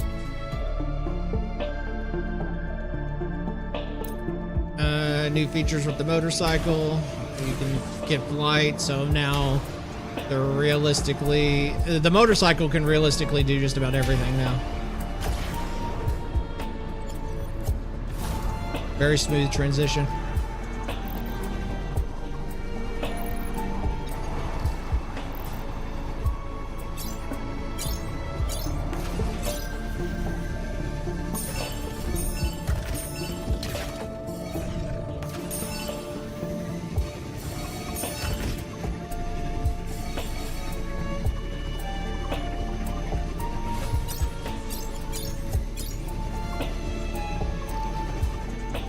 You do tricks on the motorcycle. Unnecessary, but fuck it, why not?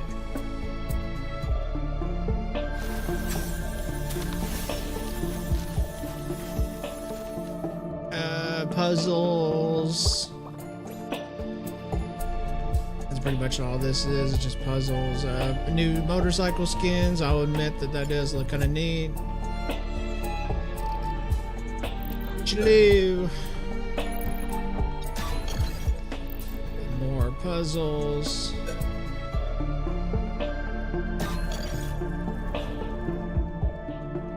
Puzzles. Kinda neat.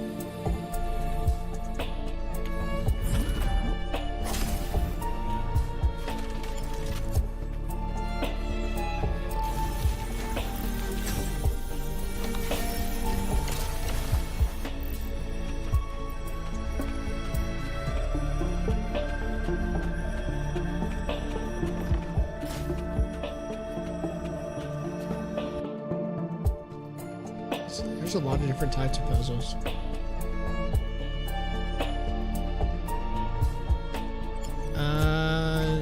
New Phantom Echo skin, blah blah blah.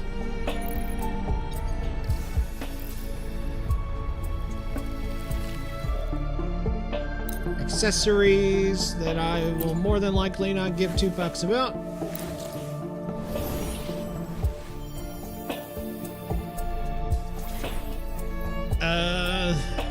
Okay. That's cute.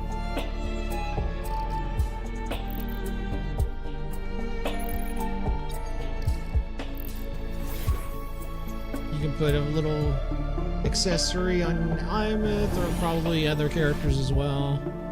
Chibi character event, which I will admit, it does look cute. I think it's cute. I don't know if it's going to be interesting or fun to play or not, but it is cute. It's basically pinball. Okay. If it's quick and easy, I might play it.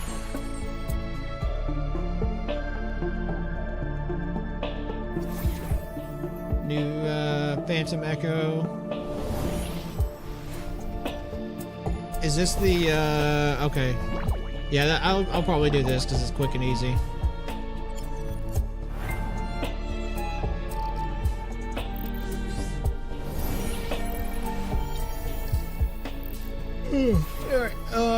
All right. So now we're getting into the interesting shit. So they're going to be doing giving away 2 10 pulls. So a total of 20 pulls. Now I do not know if this is front loaded at the beginning, like all of this. I mean, when I say all, let me rephrase. I do not know if all of this is going to be front loaded or not. And when I say front loaded, I mean at the very beginning of the update, or if they're going to do what they've done before. I think they did this with the last anniversary, if I remember correctly. What they did was they split it, and I honestly think that's what they're doing here, is that they're splitting it where we're going to get one of the 10 pulls at the front and the beginning of the update, and then what they're going to do with the second 10 pull is put it in the midway point when the next banner starts, which I absolutely hate, but I know what they're doing. They're doing this for, if I'm right, and which I think I am right, they're doing this so they can split retention, so that if you want this 10 pull right here, you have to log in when the next character banner starts at the midpoint. That's the whole reason they're doing it. They're not... I would rather them give all this away at the beginning so that I can choose how I want to spend these pulls. That basically I have more agency over how I control these pulls. Because if you're giving me this 10 pull at the midway point when Dinia's banner starts, and I ultimately decide I don't want to pull for Dinia, then I'm not using these pulls. And I'll tell you when the next time I'll use these pulls, which will be when Lucy drops with the Cyberpunk update. But that's what I think. I think that they're splitting, and this is why they sold them, like they displayed them like this. This 10 pull is coming more than likely at the front end of the update, and this 10 pull and this whatever the fuck this is coming up at the midway point.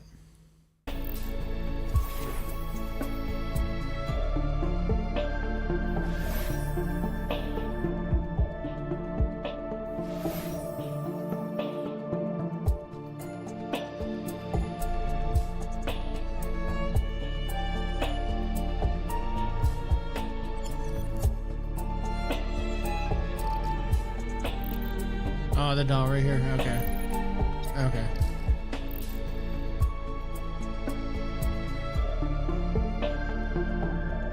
Now this does look awesome.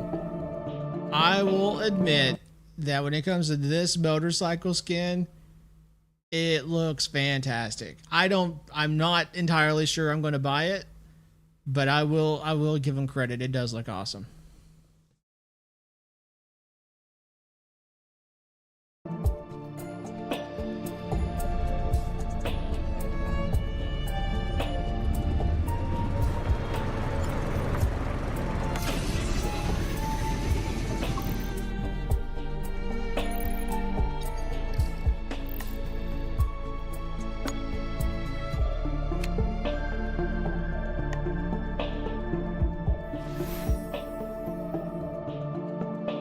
Top up reset. God, there's so much shit.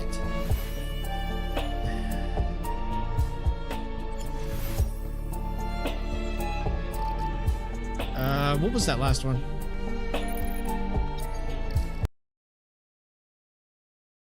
Oh, Elusive Realm. Elusive Realm. Yeah, this is cool. It looks like it's not going to be permanent, which is disappointing. But it is cool that it's coming back.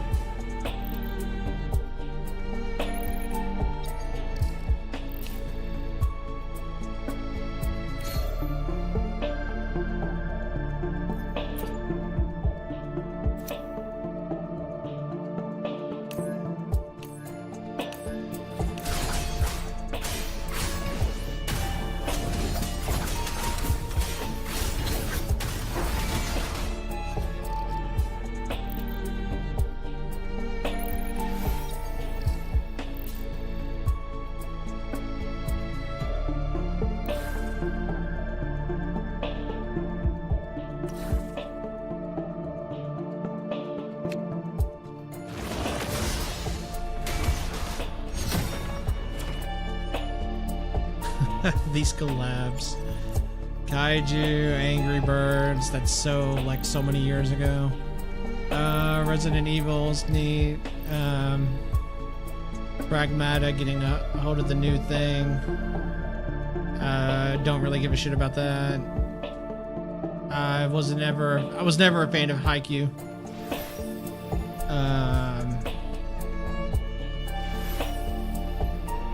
Sigilum.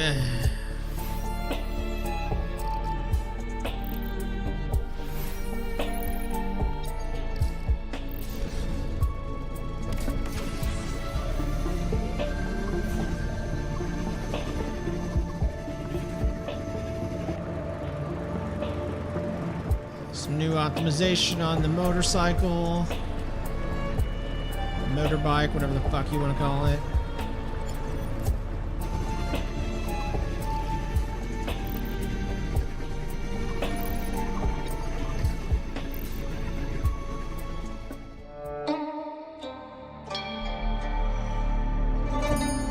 Oh, okay. And then a new animation for the weapons. Okay.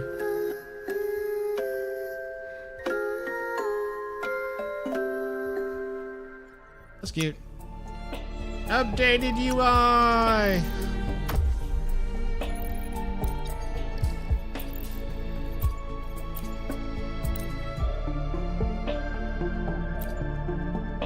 It does look good. I like it. They even updated, yeah, they even updated that UI. Yeah, I like it.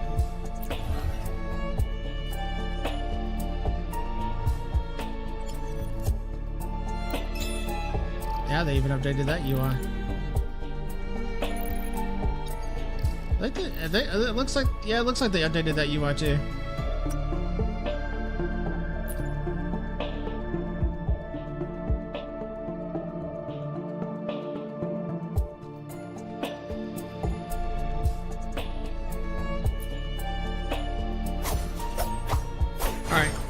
The thing about DLAA is that yes, and then this is kind of a neat little thing that you can, when you're swinging your sword, you cut the grass too. It's just a little neat thing. But the thing about DLAA is that it will make your game look beautiful, but it will wreck the shit out of your performance.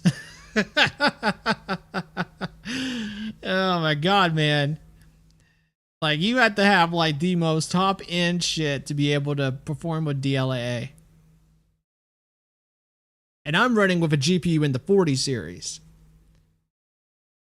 I'm telling you that a DLAA looks beautiful as hell, but it will wreck the shit out of your performance.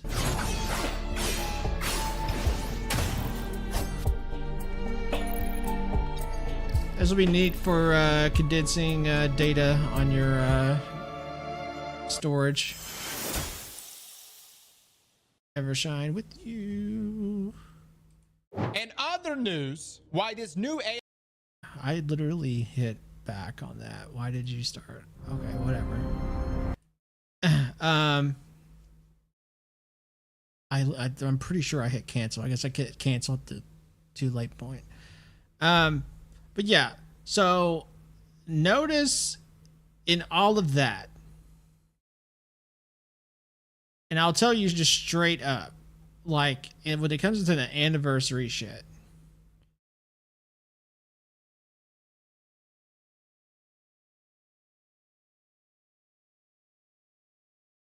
where's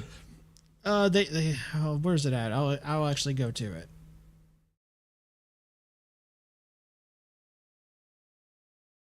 Where's that live stream at? Here it is. Pause, damn it. Here it is. Found it perfect instantly. Okay. So the thing about, god damn it, go away.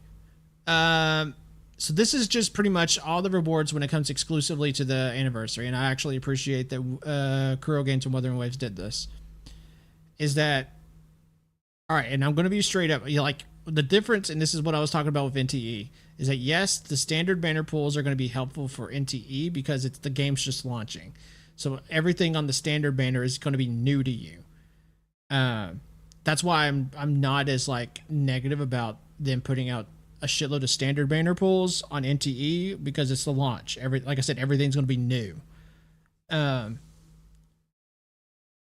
Like, I've seen people go, oh, we're getting a total of 20, 30, 40, 45, 55, 60. That's 60 pulls. 20, 30, 40, 50. Yeah, 60 pulls. 60 pulls in total. I'm like, no, it's not 60 pulls. You see these 15 pulls right here? That is garbage to me. Because Wooba's been out for 3-ish years. I already have everything on the standard banner. The only benefit to these standard banner pulls I'm getting is the cash back I'm going to get when I get that currency for getting 4-star shit and potentially 5-star shit. So this 15 pulls is going to equate to maybe 3 or 4 of these pulls. This is literally garbage to me. So no, when you say, oh, we're getting a total of 60 pulls, you subtract that and make it 45. And you can say, oh, you're being ungrateful. I don't give a fuck.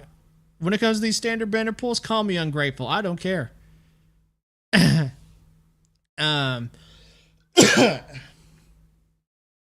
so, realistically speaking, I'm getting about 45 pulls. I'm getting 35 of the Radiant Tides, which I'm actually happy about getting, and I'm getting 10 of the Weapon Banner pulls, and that's literally all that's going to be beneficial to me.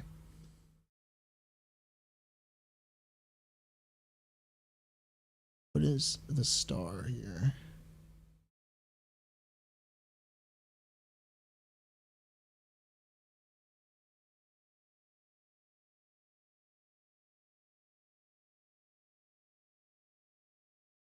Why did you put a star here?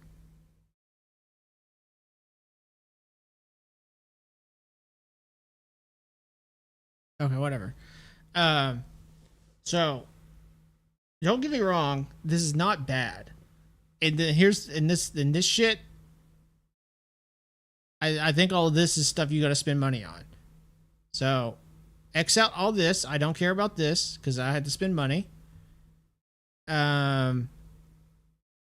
I think these things might be freebies. So I mean that's cool. Okay, thank you. But notice the one thing that they're not doing that every other game does on their anniversary. And this is where we're going to have to get into the conversation about comparisons, because it's all about optics and perception. You can sit in your little hole and think that you're not going to be compared to, but the thing is competition exists for a reason. That's the whole deal of business. And there's a word I was looking for.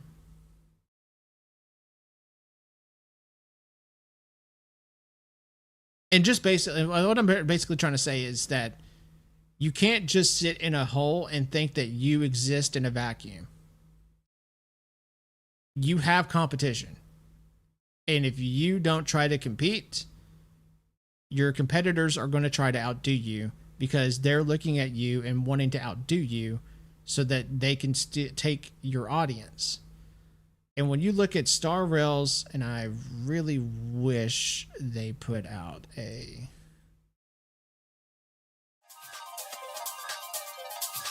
Pause, damn it! I literally clicked it 3 times!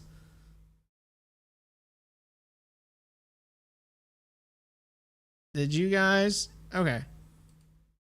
You are getting in Star Rail one of these characters for free. This character right here is getting a buff. Wahua's getting a buff. She is now going to... She was already one of the... She wasn't the best healer or support character, but she was up there. And now she's getting a buff, and she will be up there. She's going to get that buff, and she will literally be up there as one of the best supports in the game. And she's actually going to be meta when it comes to the Super Wolf team. And then Robin is no slouch either. She's still one of the better support characters in the game. When it comes to buffing and advanced forwarding your character's actions. You are going to literally get one of these characters for free.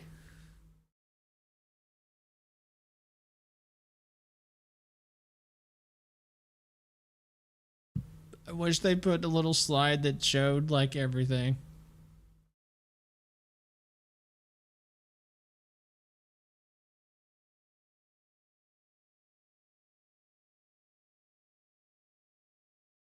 Oh, another thing. And this is another thing. Like why these standard banner pulls mean nothing to me is because I already have everything in the standard banner.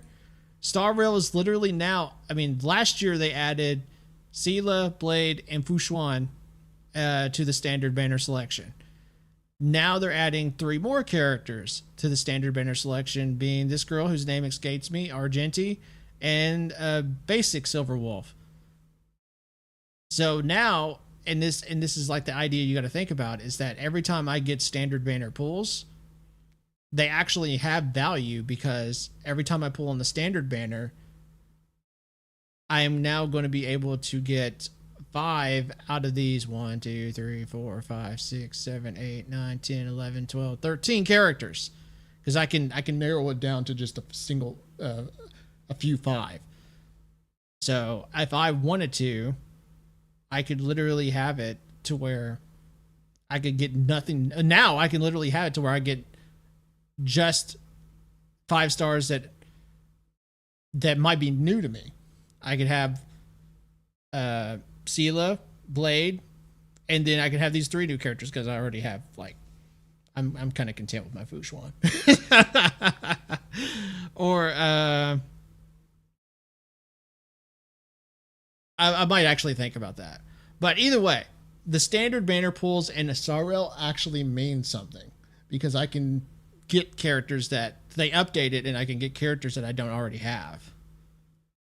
And then they're already kind of doing the typical thing where they're just adding a shitload of pulls from a daily check-in. They're going to give you pulls right out of the gate.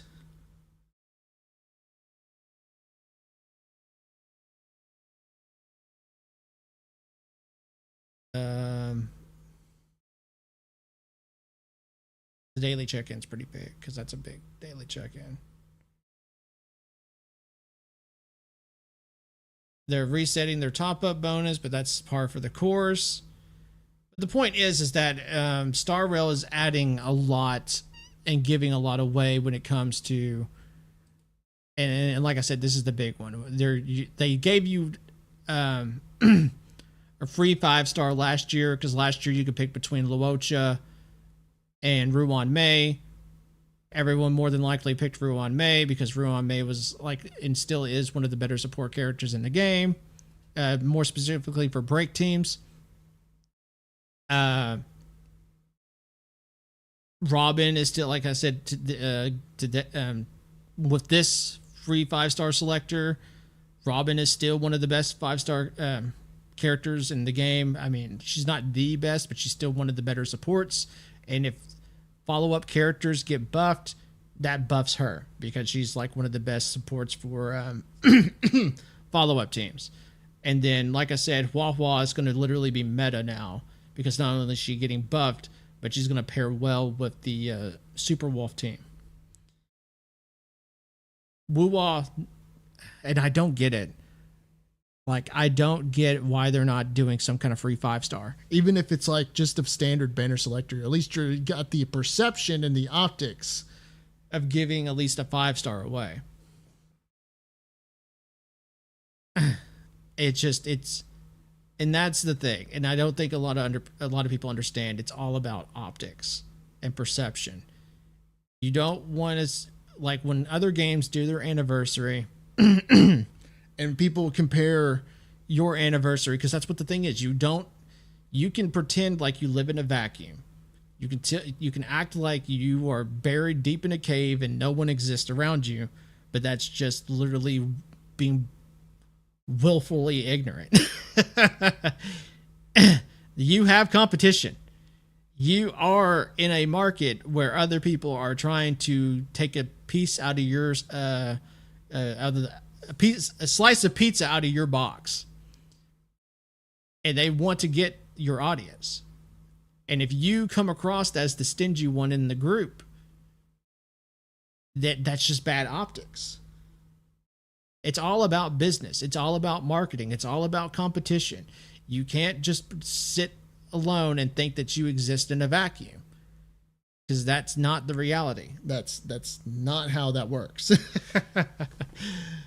And so anytime when anniversaries come around, and this is the thing, this is the other thing you got to think about. And again, it's all about perception and optics. This is the second year in a row where the Wuthering Waves has done their anniversary live stream, and where people watched it and it looked like dog shit. And so, and now the second year has come, and same conversation is happening. Why people are asking, why is Wuthering Waves looking so stingy when it comes to rewards? Why are they not giving away a free 5-star like every fucking other gacha game does on their anniversary? And so now you're establishing a pattern. And so now when the 3rd year anniversary comes around, and I promise you this is what's going to happen. When the 3rd year comes, people are going to be asking, well, is Wuthering Waves going to be doing another stingy anniversary?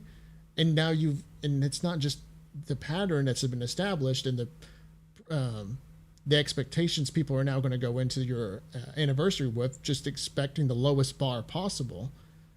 But you have created a sense of apathy. Now people are going to go into the anniversaries for Wuthering Waves and just expect the bare minimum, if that. And that's not good optics. And that's not good business. And you guys probably remember, if there from every discussion I've had in the past, and every angle I come from, I always come from the angle of, how is this going to reflect business-wise? Because that's the angle I always look at. I look at everything from the perception of a consumer, and I try to see both sides of how this will benefit or affect the consumer, and what is the angle from the business, and why they potentially are going to make the decisions that they're doing for the sake of business. And this is not a good business decision, because, and I'll explain it for you, for anyone who potentially is asking, well, why should we give a shit? Why should WuWa give away more stuff? Why? Who cares? Because... And this is what every gacha game, in any game that does an anniversary, the reason that games treat other games, and more specifically gacha games, treat their anniversaries like big deals, is because they're viewed as one big marketing event. That's what most gacha games, if not all gacha games, treat their anniversaries as. It's just a big marketing event. It's meant to generate interest and revenue by basically banking on having this big event where you're giving away a bunch of shit. And what that does is, like I said, it generates interest. So what happens is that when people are speaking positively about your game and its big anniversary, people are going to be like, oh, this is so cool. They're giving away so much shit. They're giving away a 5-star. It's so awesome. It's so cool. And that generates positive word of mouth. Positive word of mouth spreads to other people that in that ecosystem. So therefore, a person who happens to have a friend, or when a streamer talks about, oh, well, this game has a big anniversary coming along. They're giving away so much shit. They're giving away free 5-stars. They're giving away this and that.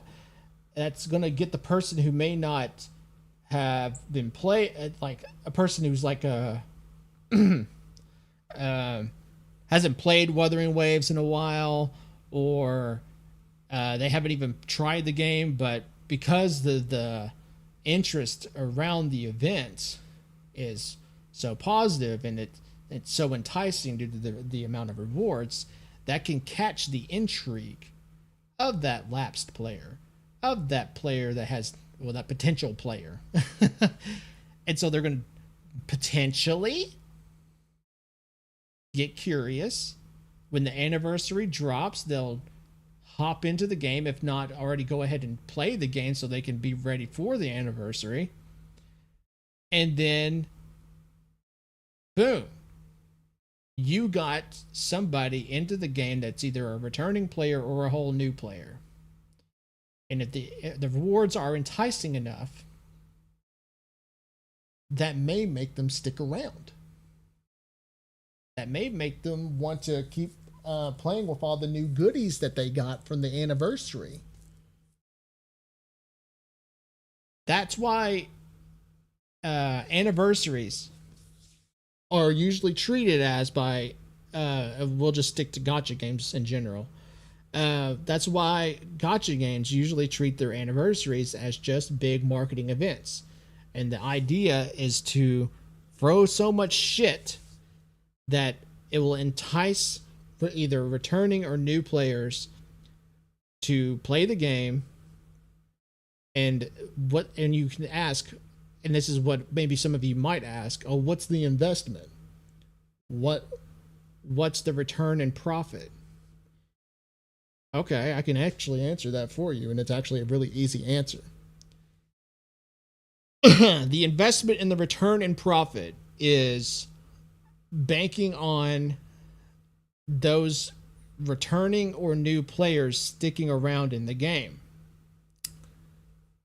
That way, if they continue to play the game going forward past the anniversary into the future, they will if they stick around, they're going to more than likely spend money. That's why gacha games always do top-up refreshes, is because they want that appeal of, oh, I'm going to get double, so I'm just going to go ahead and spend money and get the double. And when you're drawing in those new and returning players and they see that top-up refresh, they're more than likely going to spend money because they're going to see the appeal of the double from the initial purchase of those top-up refreshes. That's the return on investment and the return in profit that they're looking forward to, is those returning players sticking around, or the newer players sticking around past the anniversary and being enticed to spend money going into the future, especially with the top-up bonus refresh. That's why gacha games treat their anniversaries as just big-ass marketing events. And it's smart. I'm not hating on it. It's smart and it's wise. That's why it baffles me that Wuthering Waves is not treating their top-up bonus refresh like top-up bonus refresh. God damn it, I misspoke. That's why it baffles me that they're not treating their anniversary like a big deal. Because literally every gacha game treats their anniversaries like big deals, because it like I said, it's a marketing event for them. Hell, in this Chaos Zero Nightmare, they're doing a half-year anniversary because it's it's called half year. It's 6-ish months into the game's lifespan, so they're doing a half year anniversary celebration. They're treating that like a big deal. Chaos Zero Nightmare is giving away a free 5-star character and a free 5-star partner. Partners in that game are weapons. So, like, again, it's another case of optics. Wuthering Waves here is looking like, when you got these anniversaries going on around, Wuthering Waves is literally looking like the stingy one at the party. And so it just does not make sense to me.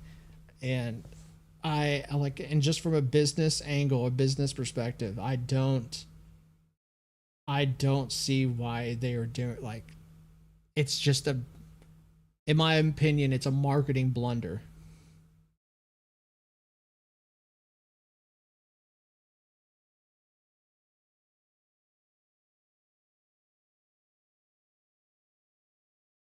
I'm right now seeing, like, while I've been speaking, if there's any news.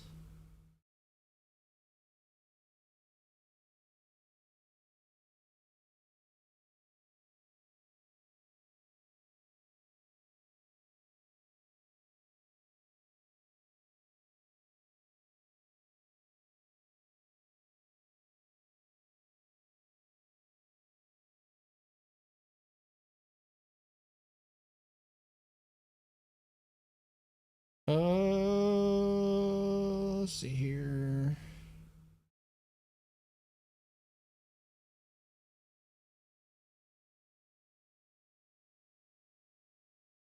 No new news. Okay. But that's my thoughts on the Wuthering Waves situation. To put it in a nutshell and just kind of give my overall opinion, I do think, like, and I'm more than likely echoing like other people's opinions. I think the 3.3 content, when it comes to like the story, the characters, all that looks good. All of it looks good. The new environment, the new area looks great. The puzzles in the new area look great. The story, I'm really looking forward to the story. Hiyuki looks awesome. I even think Dinia looks awesome. It's just I'm on the fence about pulling her because the Cyberpunk collab is just right around the corner. I just don't think it's worth pulling for Dinia when the Cyberpunk collab is right around the corner. But everything involving the anniversary, it just looks mid. It looks super mid. Grossly mid.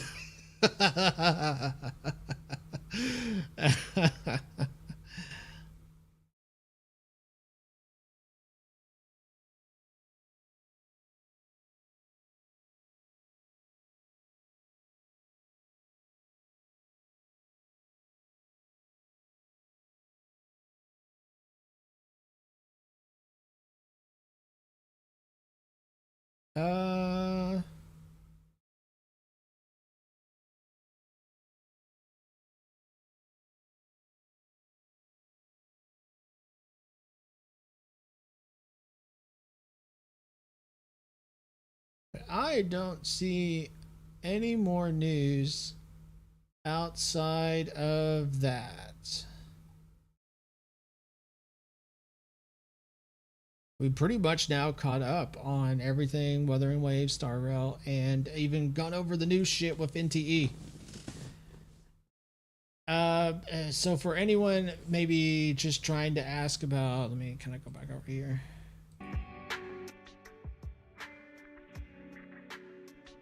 So if anyone asking about, like, hey, well, what about Genshin? What about Infield? What about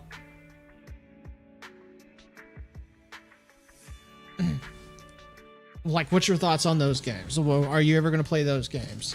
Because I know there's probably some people are wondering about Infield and Genshin Impact. Well, if you all remember,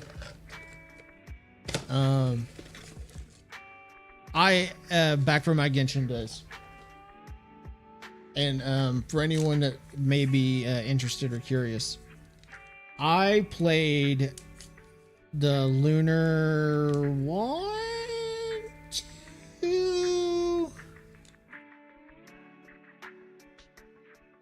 and I played a little bit of Lunar 3. And I got a few of the Not Cry characters. And my thoughts are, I do like the new region. I do like Not Cry. I do like I do think the story is actually interesting.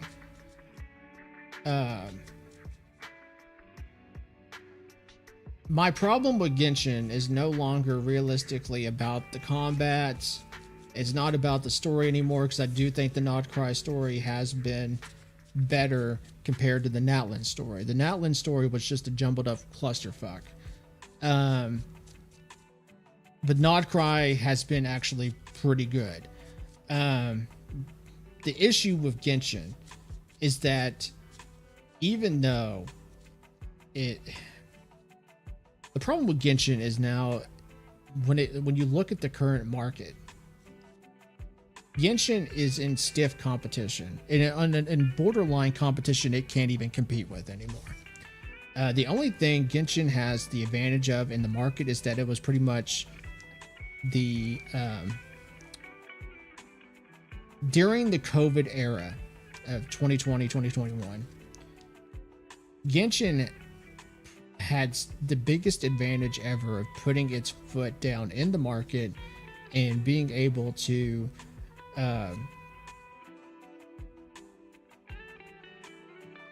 grab at all the people that were stuck in their homes and wanted something to play.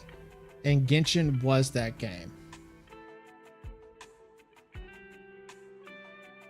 And so, Genshin still has a grip on a lot of people that just play just to fucking play it. And the thing is that other games have now hopped into the market since then, like Wuthering Waves, Honkai Star Rail, NTE coming up here in a bit, Enfield, and sooner or later Ananta. And when you look at Genshin in comparison, its gameplay is very, very.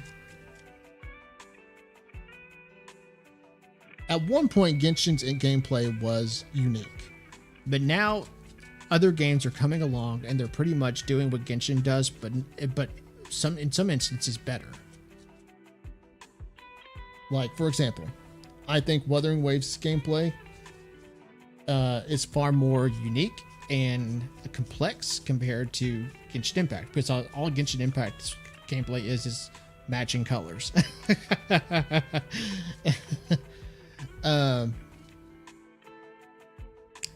People, at least for me, and I'll speak for myself, that's not enough for me anymore. And the thing is that Genshin Impact is like suffering from such bad power creep that, like, for example, the reason I used my analogy comparing when I was talking about NTE and how potentially the new character, the character everyone's getting C6R5 for free, which is such a weird name. Is like, it's a great thing, but it depends on like how good of a thing it is in actual practice. Is, let's, like, to kind of get back to the example that I was trying to get back to, is the reason I made that joke and that comparison to an C6R5 D-Luke to a C6R5 Nervalette with is it, like, that's a night and day difference.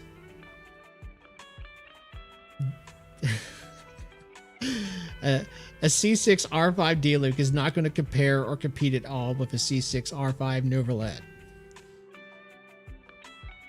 They're the same game, but the power creep is there, and the power creep, it just overshadows the fuck out of D-Luke when you compare those two characters. And what Genshin Impact has done when it comes to its power creep is just sort of buffed a few characters by adding a new passive to them, but they haven't done anything else since then. And they only literally did that, and I'll tell you why they did that. The only reason they buffed a handful of characters from Mondstadt was because they had to make some of those characters viable, because they were going to be incorporating characters from Mondstadt into the story with Nodcry. If there wasn't a narrative reason behind that, they were not going to do it.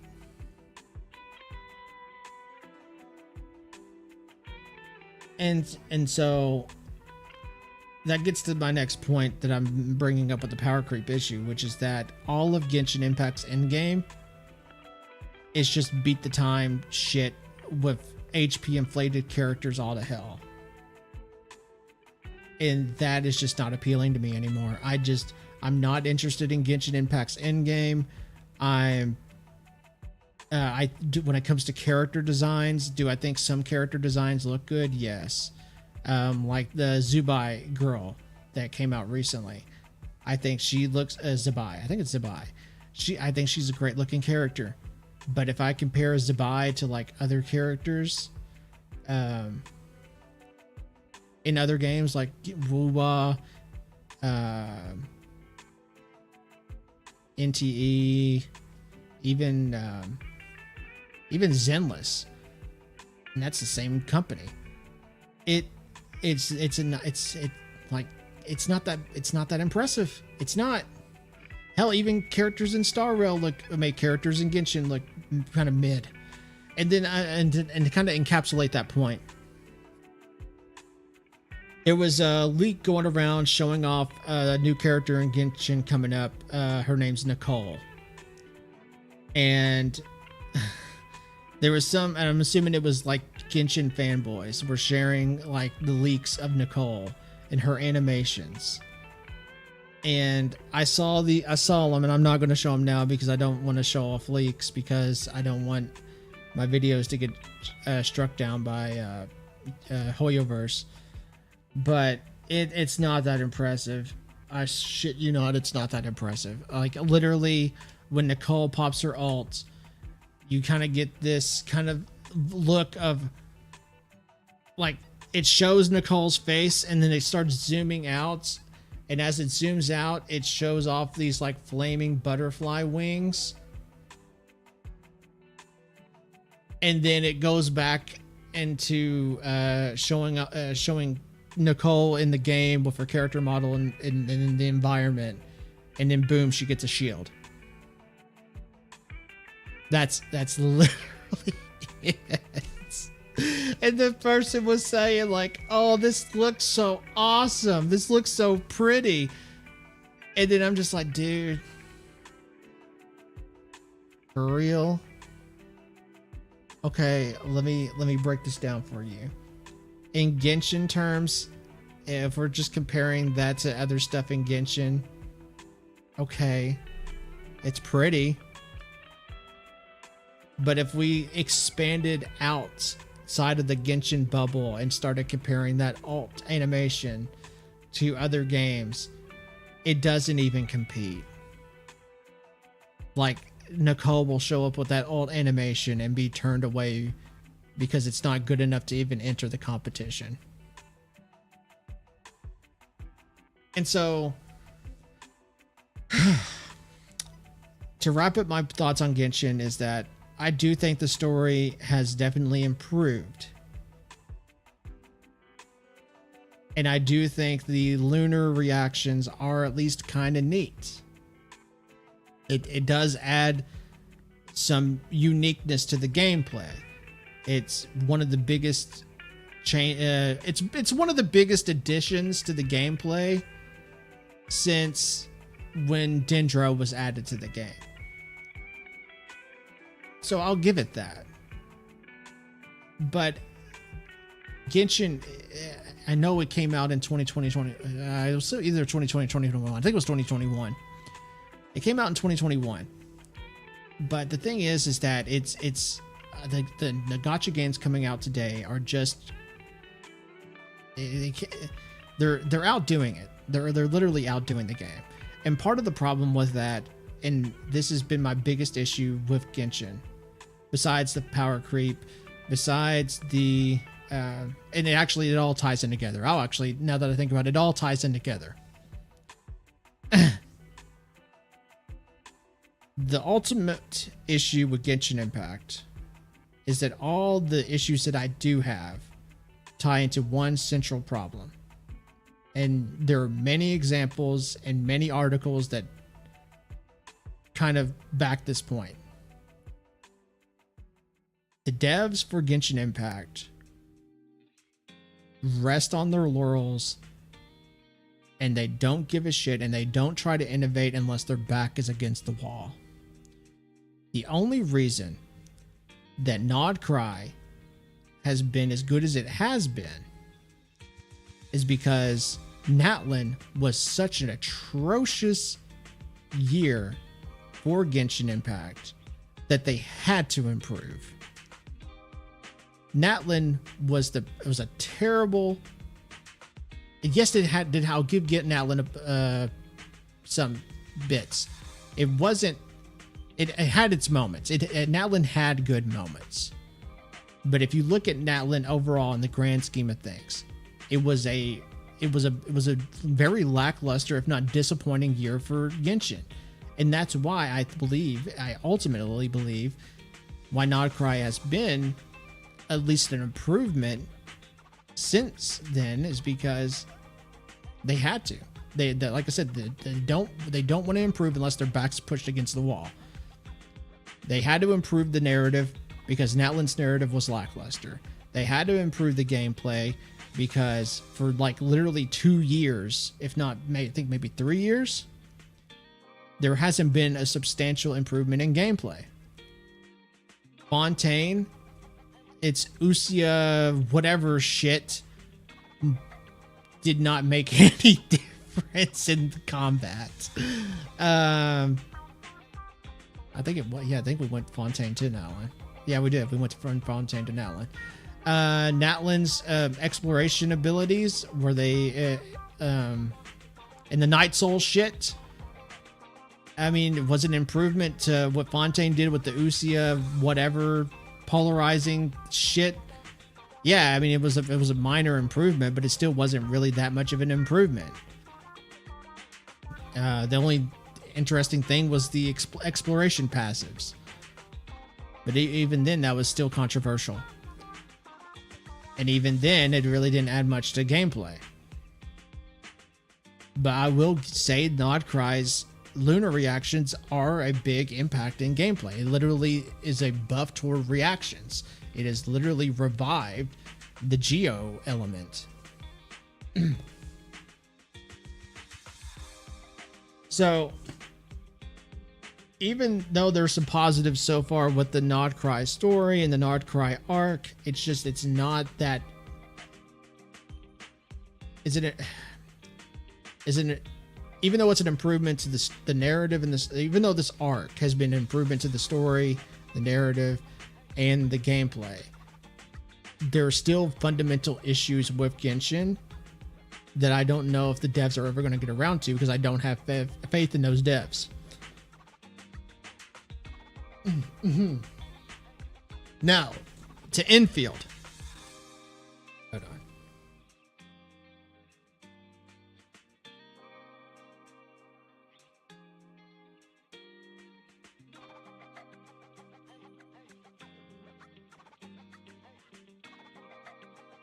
Give me just a minute, guys.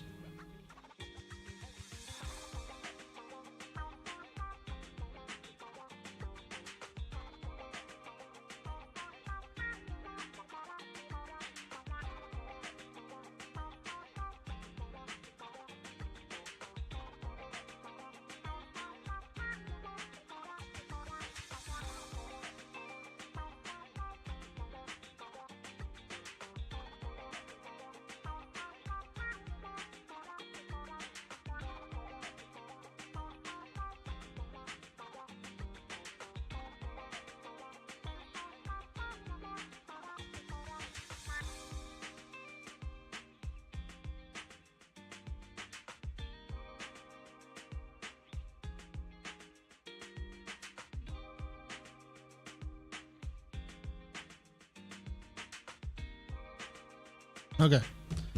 But on the point of Arknight's Infield, I'm actually in inverse of that whole game when it comes to the players who are sort of dissatisfied. See, a lot of people joke that the factory would be the great filtering for the player base that play that game. Hold on again.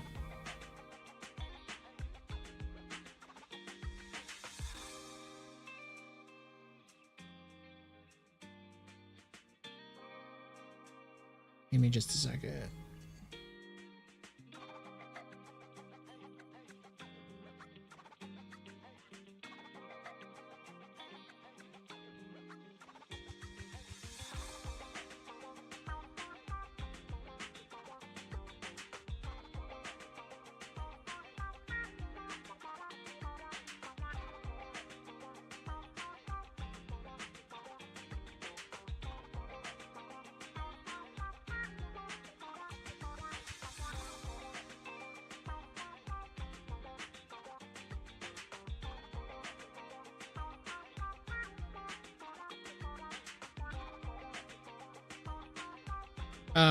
But yeah, the factory was not actually the great filtering for me. In fact, I actually enjoyed the factory stuff in Infield. I actually thought that stuff was actually kind of fun. I liked the whole idea of building this stuff and being able to generate and have a more of an effect in how you were able to expand your resources in that game by actually just going from getting enough of what you need to get the ball rolling and then watching it just grow and grow and grow until you've literally like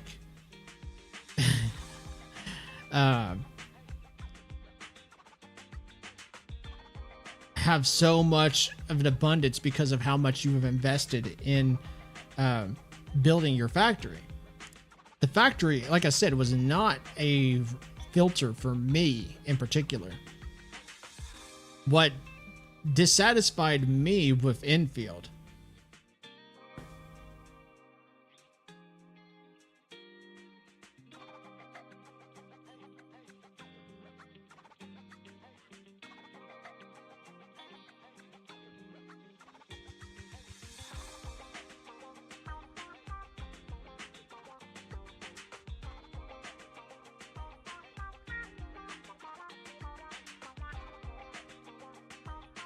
Give me another second.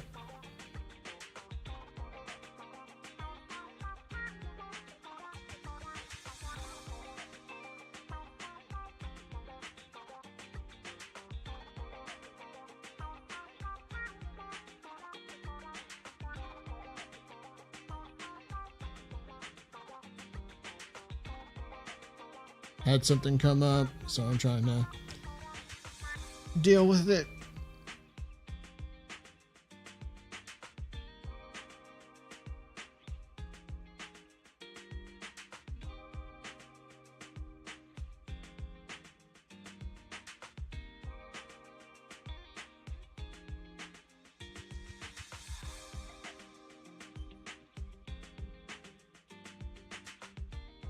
Okay.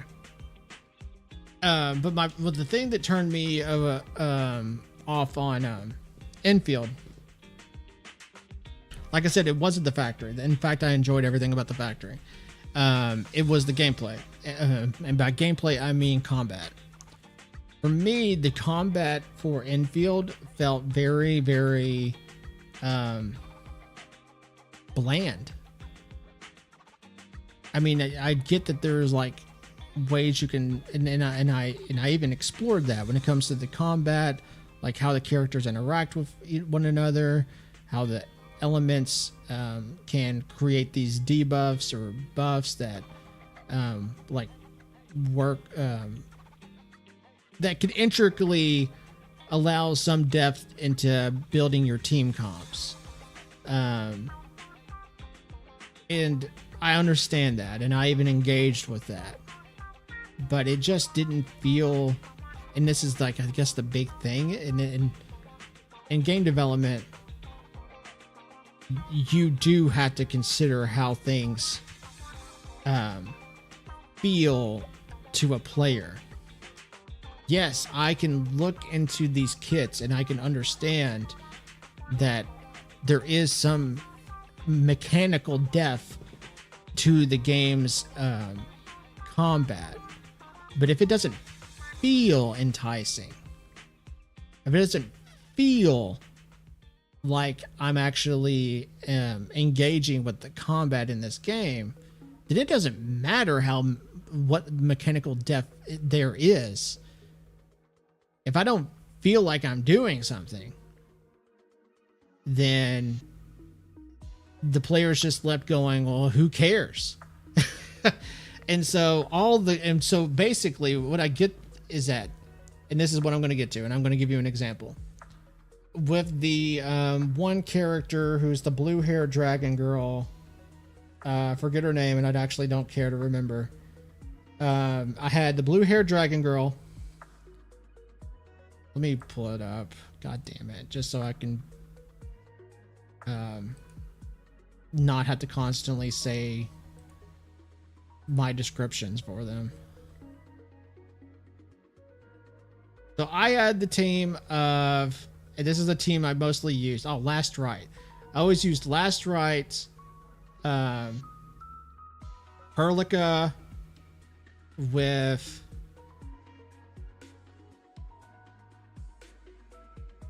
what was that other girl's name?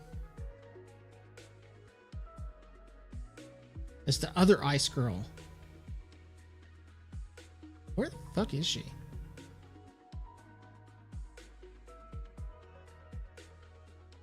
Ah, Zai. With her, and then I would use Adrilla because it's Adrilla. She's 5-star healer. You get her fucking weapon, and she actually works well with that team comp. Being able to put her element and then mix with either Perlica's reaction or the ice reaction. And I say reaction, but it's more or less just a debuff. But that was my team comp that I mostly used throughout the whole game. And then I'll tell you what the gameplay was. It was literally just hold Last Rite's attacks and then occasionally switch and activate Perlica, Adrilla, and Zai's support abilities, while also popping Zai's ability to buff Last Rite, and then popping Adrilla and Perlica's ability to do Perlica it's sub DPS damage, but Adrilla it's occasionally doing hers to apply her element and also put down the little pink sheep so you can get heals. That is it. That doesn't feel engaging. It is not engaging. And maybe, you know what, I'll give the benefit of the doubt. Maybe it's just that team comp is boring as shit. But I have, like, when I've tried, like, did the tryouts for Levitane, because I remember doing her tryout. It's just the same thing, only I'm dealing with fire. Like, that's it. Instead of doing ice and electric and grass, I'm just dealing with fire. And that's the problem.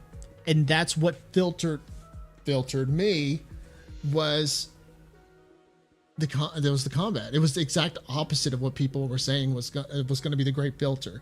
For me, at least, the factory was not the great filter. It was the combat. The combat just it doesn't feel engaging. Again, now I'll point this out one more time. It doesn't matter if I could go into these characters' kits and see that there is depth to the mechanics of the game. If like what I'm doing on the screen with my controller in hand, and what I'm seeing happening in real time doesn't look engaging or doesn't feel engaging, that can be a turnoff, and for me, it was a turnoff. And you can say, oh well, maybe you just need more flashy shit. It's not about how flashy it looks. It's about what I am knowing I'm doing. Like I said, with with this team, I'm literally just holding down the basic attack button. That's it. I'm literally just holding the basic attack button and then occasionally hitting the buttons to activate their support ability. Not her. Their support abilities. That's it. Like doing their support abilities and occasionally activating their skills. But my button on the basic attack button for last rites does not ever doesn't lit up. It doesn't lit up unless I occasionally have to dodge. I almost forgot about the dodging. But with, like, let's say Wuthering Waves, I have to not only worry, I mean, yes, you can say the same thing with Infield, and I know that's what you're about to say, but I have to be aware of what the enemy is doing. I have abilities to either dodge or parry, and then I have to keep in mind how, like, switching to my other characters, because in Infield, yes, you can switch to the other characters, but the game incentivizes you to stick on your main DPS and only just activate abilities with your support characters. With Wuthering Waves, just to use Wuthering Waves as an example, yes, you have your main DPS, but you have to switch to your support characters or your sub DPS characters to be able to activate their skills, allow them time to set up whatever buffs or lingering abilities they're going to have, and then return to your main DPS. But the thing is you're also keeping in mind of your concerto ability. That way you are able to pass on that buff or whatever. And then also it's just the depth of what each team is able to do. Like, are they more focused on liberation? Are they more focused on resonance? Are they more focused on just basic attacks or heavy attacks? And yes, again, you can say these characters have that level of depth, but it doesn't feel engaging. And that's the problem with Infield, is that its combat is just not very engaging.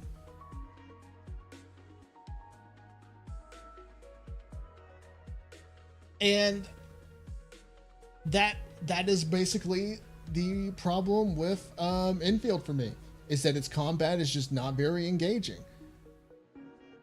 Overall, though, with Infield, I enjoyed its I thought the story was interesting. I enjoyed the factory stuff. I enjoyed the exploration.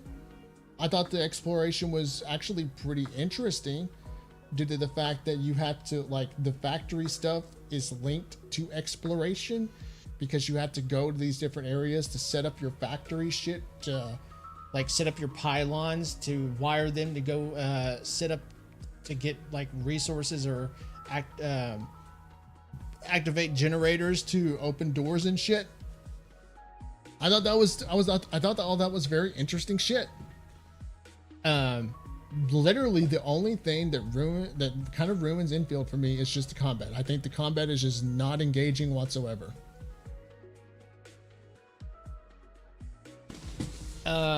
And then also the banner. Yeah, I almost forgot to mention that. I think the banner system that Infield has is overly convoluted and unnecessarily convoluted. Just the problem with it, it incentivizes you to basically, and I kind of brought this up earlier, but I'm going to go over it just I'm briefly going to go over it, is that it incentivizes you to only pull if you know you're going to pull. If you are not going to pull, don't even bother, because your pity doesn't carry over. So, like, there is no, like, for example,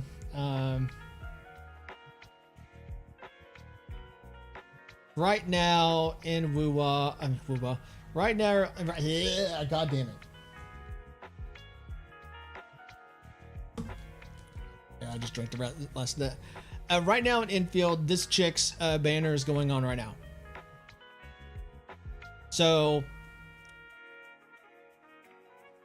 if you are going to pull for a character, it's either pull for this character or don't waste your time or your pulls, because your pity will not be carried over to whoever the next banner will be. So let's say, who was the last character?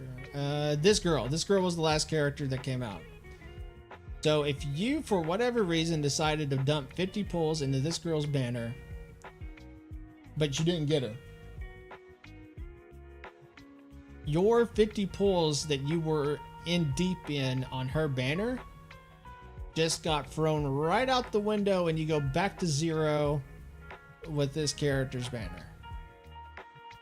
And for me, that just doesn't seem, and this is where you're going to say, well, I mean, if you didn't want the wolf girl, then you shouldn't have pulled. Okay, that's fair. And I, based on how the system is set up, I absolutely agree that you are right. But that's not fun.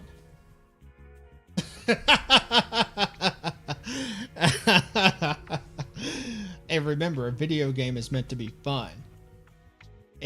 You're actually putting a barrier for me to interact and engage with the game. So that just is, I mean, for me, it's not fun. It's not engaging. You're creating a barrier for me to be able to interact with the game. And so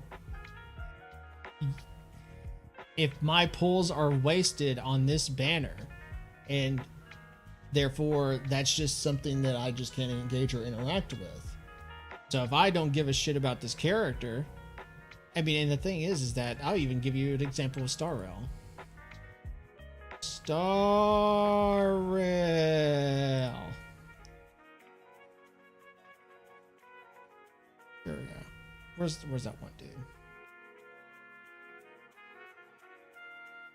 Oh, he's in A's. He should be in the A's. There he is. There now. This guy's banner is going on in Star Rail. I don't want him. I don't want him, not because I don't want him, because I'm going to pull for Super Wolf. So I'm saving my pulls for Super Wolf. But here's the difference. I made that choice. It was my choice to say, I'm not burning my pulls because I want to save for Super Wolf. And that's the thing that a lot of developers need to understand, is that it's okay. Like, you need to just let players do what they want to do. If, like with infield, you forced me into the situation where I had to be more deterministic with my pulls.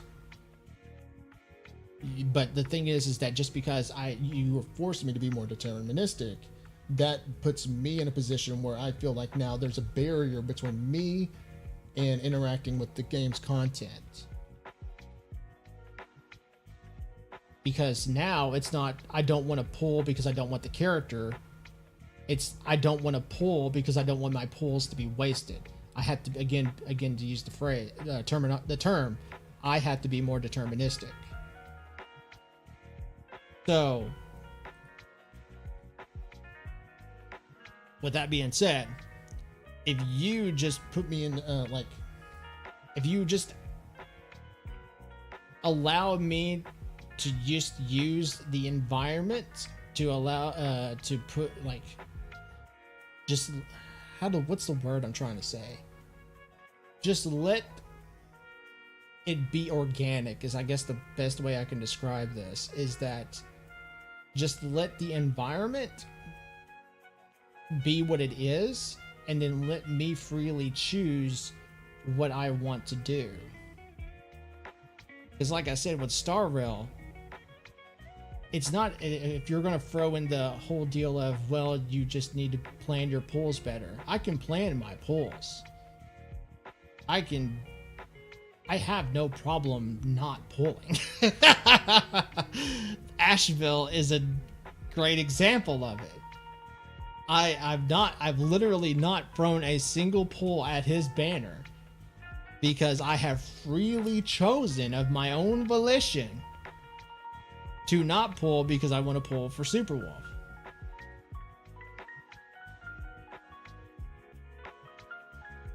So, and this kind of gets me back to the point that I'm making, is that Infield's banners, oops, wrong one. Infield, there it is. It's just overly convoluted for no reason at all. You can't, like I said, with my example, if I use my example, it's not a case of I just want to pull for the sake of pulling.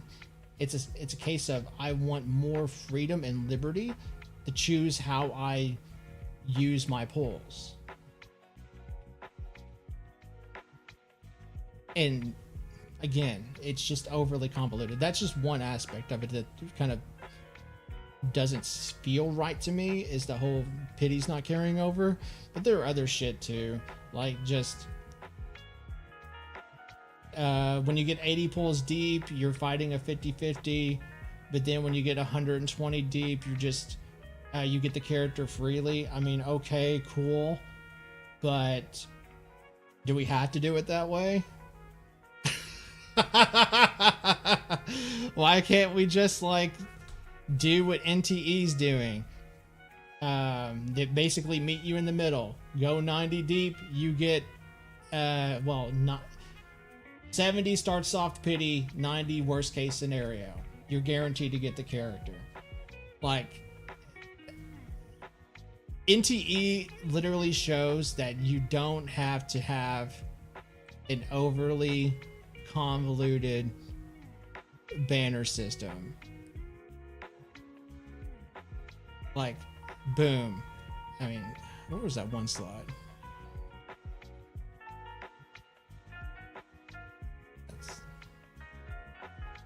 If I can find it.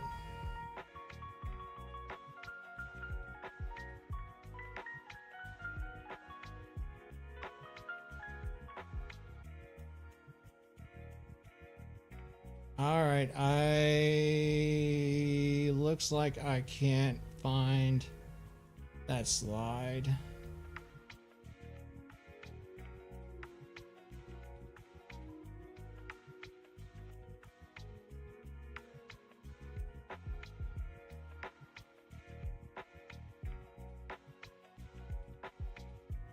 Oh, here it is, found it. Literally, this is it. Guaranteed S-ray character at 90. Every 10 you get a 4-star, A-class, whatever the fuck you want to call it. 70s when soft pity starts. I mean, that's literally pretty much it. That's it. That's literally all there is to their banner system, man. You don't need it to be overly... You don't need infield... With infield, I don't get it. Why do you want to be so overly convoluted? It's fucking pointless. But that's just another thing. I could harp on that all day. But that's just another thing of what turned me off to infield, is it's just overly convoluted banner system. It's lackluster combat. But again, the game does have like some elements that I enjoyed. Factory system, exploration. I thought the story was all right. I will even give them props for their character designs. I think their character designs look all right. But it's just in my opinion, it's just it's an all right game, but it's nothing really special.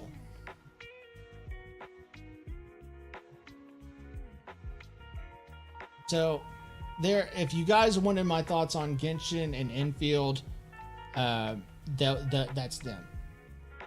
That's my thoughts. I don't think I've tried any other gacha games since then. I thought about trying Stardive, Mogul Star. Oh yeah, I actually just thought of 2 games. I thought about trying Mogul Stardive, but then when I saw, don't get me wrong, the characters look good. I think the characters for Mogul Stardive look good, but in my opinion, when I saw gameplay of the combat, and I even watched a dude kind of give me the in-depth look into the combat, the intricacies, it looked very overly simple.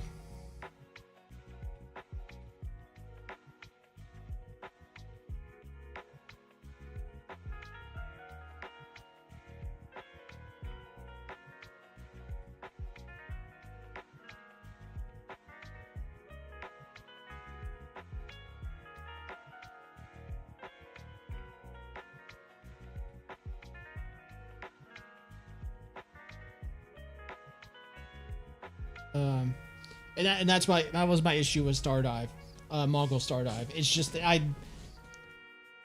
I think the game looks neat. Again, the character designs look good. Its combat is just way too simple. And don't get me wrong, I know that for some people they're going to say the appeal is in its simplicity. And I get that completely. But sometimes it can be too simple. I also tried Star Savior. That game almost slipped my mind. And I think Star Savior's a fine game.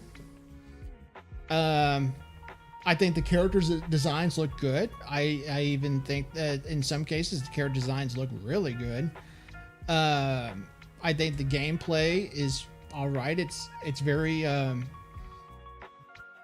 It's very similar to Star Rail, being a turn-based RPG with break mechanics, skill points, yada yada yada. Very par for the course for today's turn-based combat games. Let me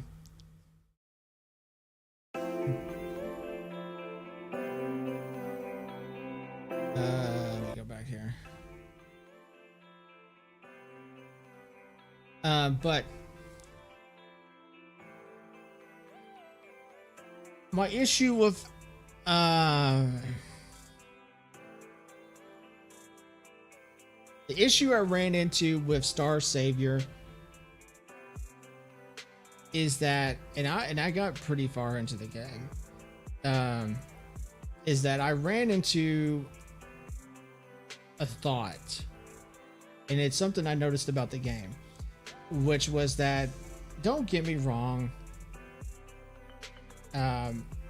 it has the elements of a good turn-based RPG, but I feel like it lacks the depth in team compositions, because I ran into an issue where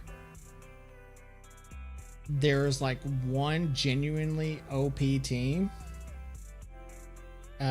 one genuinely OP team for PvP and one genuinely OP team for PvE.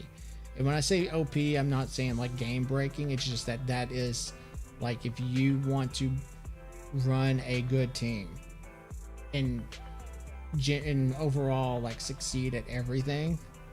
This is more so an issue with PvP. That's the team. And it just, I feel like there, and it may be just because we're early in the game, but I felt like there was a lack of viable alternatives to team compositions. It's once I built that one, maybe 2 teams, that was it. Everything else just felt unnecessary. Whereas with Star Rail, yes, you can point to the 1 or 2 OP teams, but that doesn't mean that there's not other team compositions. And I'm not specifically referring to like for example, right now the Elation team is like the OP go-to team, but I don't have to run the Elation team.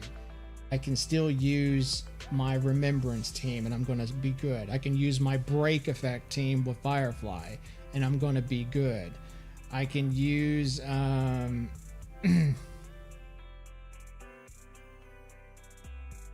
need to see a list because I know there's others.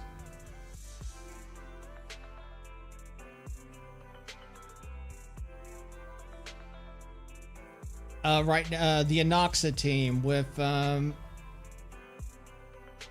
Herta, still a good option. Oh yeah, Kafka's team with Dot. I almost said Break. With Dot, it's actually still really good. Actually used it the other day. Now that I think about it.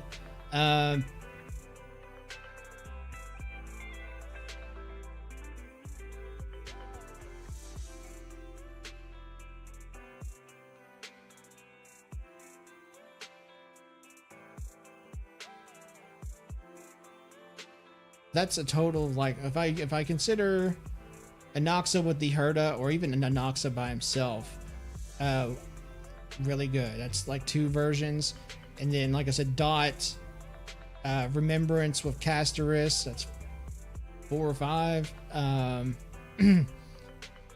Break Effect with Firefly, Dahlia, Fugue, and then you can run your support of choice with Linksha or Gallagher. Oh yeah, shit, I almost forgot about this dude. That's another team that just come to my mind. Actually, I just thought of 2 teams. Where's he at? Because I don't have him, and his name escapes my mind. Oh, no, not him. God damn it. Oh, it's a dude though. That's what. Oh, here it is. Phanon. Phanon's team. Phanon's team is actually still really good. I mean, he just literally came out just a few updates ago, so he's still good. And then the other team that crossed my mind. Oh, Aglaya. Aglaya with Sunday.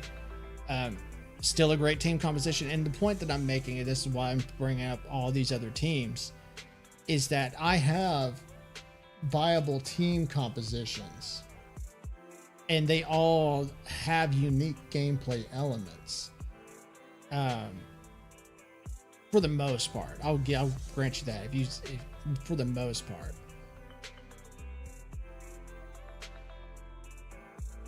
With Star Savior, and again, it could be a case where the game just hasn't been out that long, but I just didn't feel like there was like versatile,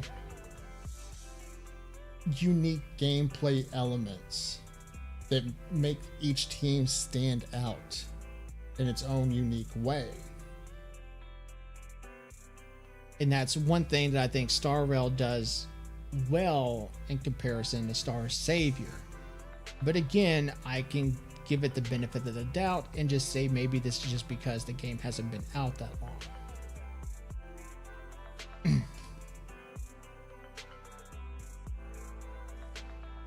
So that's my thought on Star Savior. I think it's a fine game. I'm not trying to say it's a shit game. It's actually a fine game. It's just that it's not, in my opinion, the best turn-based RPG. Or at least live service turn-based RPG. Because I can think of, like, if we look at the overall, like, how many turn-based RPGs have been in the history of turn-based RPGs, hell, even Star Rail is not going to be in the top picks. I can, like, if you asked me what my top 1 is right now, I would say, just with recency bias, I would probably throw Expedition 33 in like the top 3. But that's a whole nother conversation. I don't want to get bogged down with that.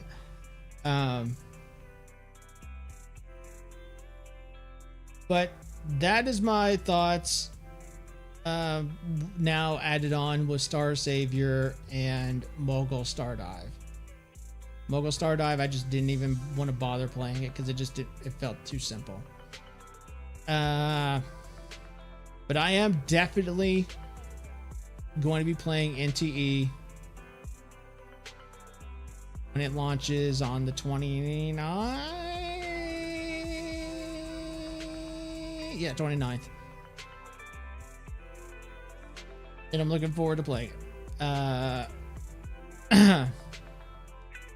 And then, yeah. Star Rail with 4.2, we're going to be playing it tonight. And actually, that segues to my next point, my next topic. Well, I say topic, but it's not really a topic.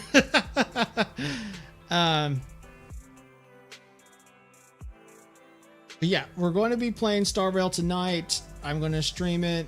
We're going to try to pull for Super Wolf. We'll see how well that goes. Because I am going to be fighting the 50-50 on getting Super Wolf. And so that's going to be nerve-wracking. Oh my god, I'm going to hate every bit of that.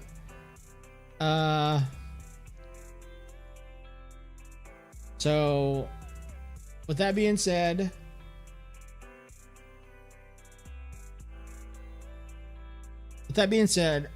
I'm going to go ahead and hop off here now that I've been streaming for 3.5 hours almost. I'll catch you guys definitely later tonight sometime when Star Rail drops with its update.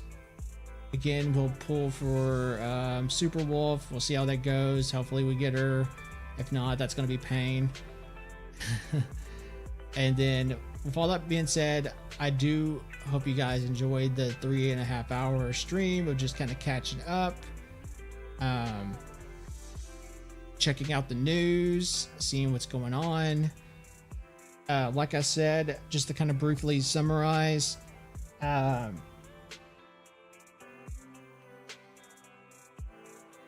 going to be streaming more or less just during nights, on the days that I don't work, because I work night shift. So I'll be awake during the nights. I'm only awake right now because my sleep schedule kind of got a little wishy-washy. But for the more or less, I'll be mostly streaming during nights. I'm probably going to take a nap eventually and then wake up sometime before Star Rail's drop. But yeah, I'm going to be streaming most during nights that I'm off. When I make videos, it's more than likely going to be again during days that I'm off. If you'll be lucky if I get a video or a stream on the day I work, like that will be yeah. that more or less probably won't happen. But on what days I'm off, I'll try to make content. But yeah, the only reason I stopped streaming and making content was just because I had that big transition from going from a job to a new job, which actually is a really good job. And then I had like stuff going on in my personal life, and it just was very difficult for me to kind of like make content while having a lot of stuff going on at the same time. So during that time, all I did was just deal with what I was going on, dealing with what I had going on, working, and then just playing games during my downtime, just because that's what I do. I'm a gamer at heart. So I hope you guys enjoy the content, seeing a lot of messages, because I did get a handful of messages, from comments to DMs from people wondering how I'm doing and what I got going on, if I'm going to come back to streaming and making content. And I just wanted to say that I appreciated a lot of those messages and those comments. That it was nice to see that shit. So I appreciate all that. That's cool. But yeah, with all that being said, I'm happy to be back making content. I'm definitely going to be back tonight to make to stream some more for Super Wolf's drop in Star Rail. So with all that being said, thank you guys for watching, and I'll catch you guys later tonight. So you guys have a good one. Make sure to hit that like and subscribe button, and I'll see you then.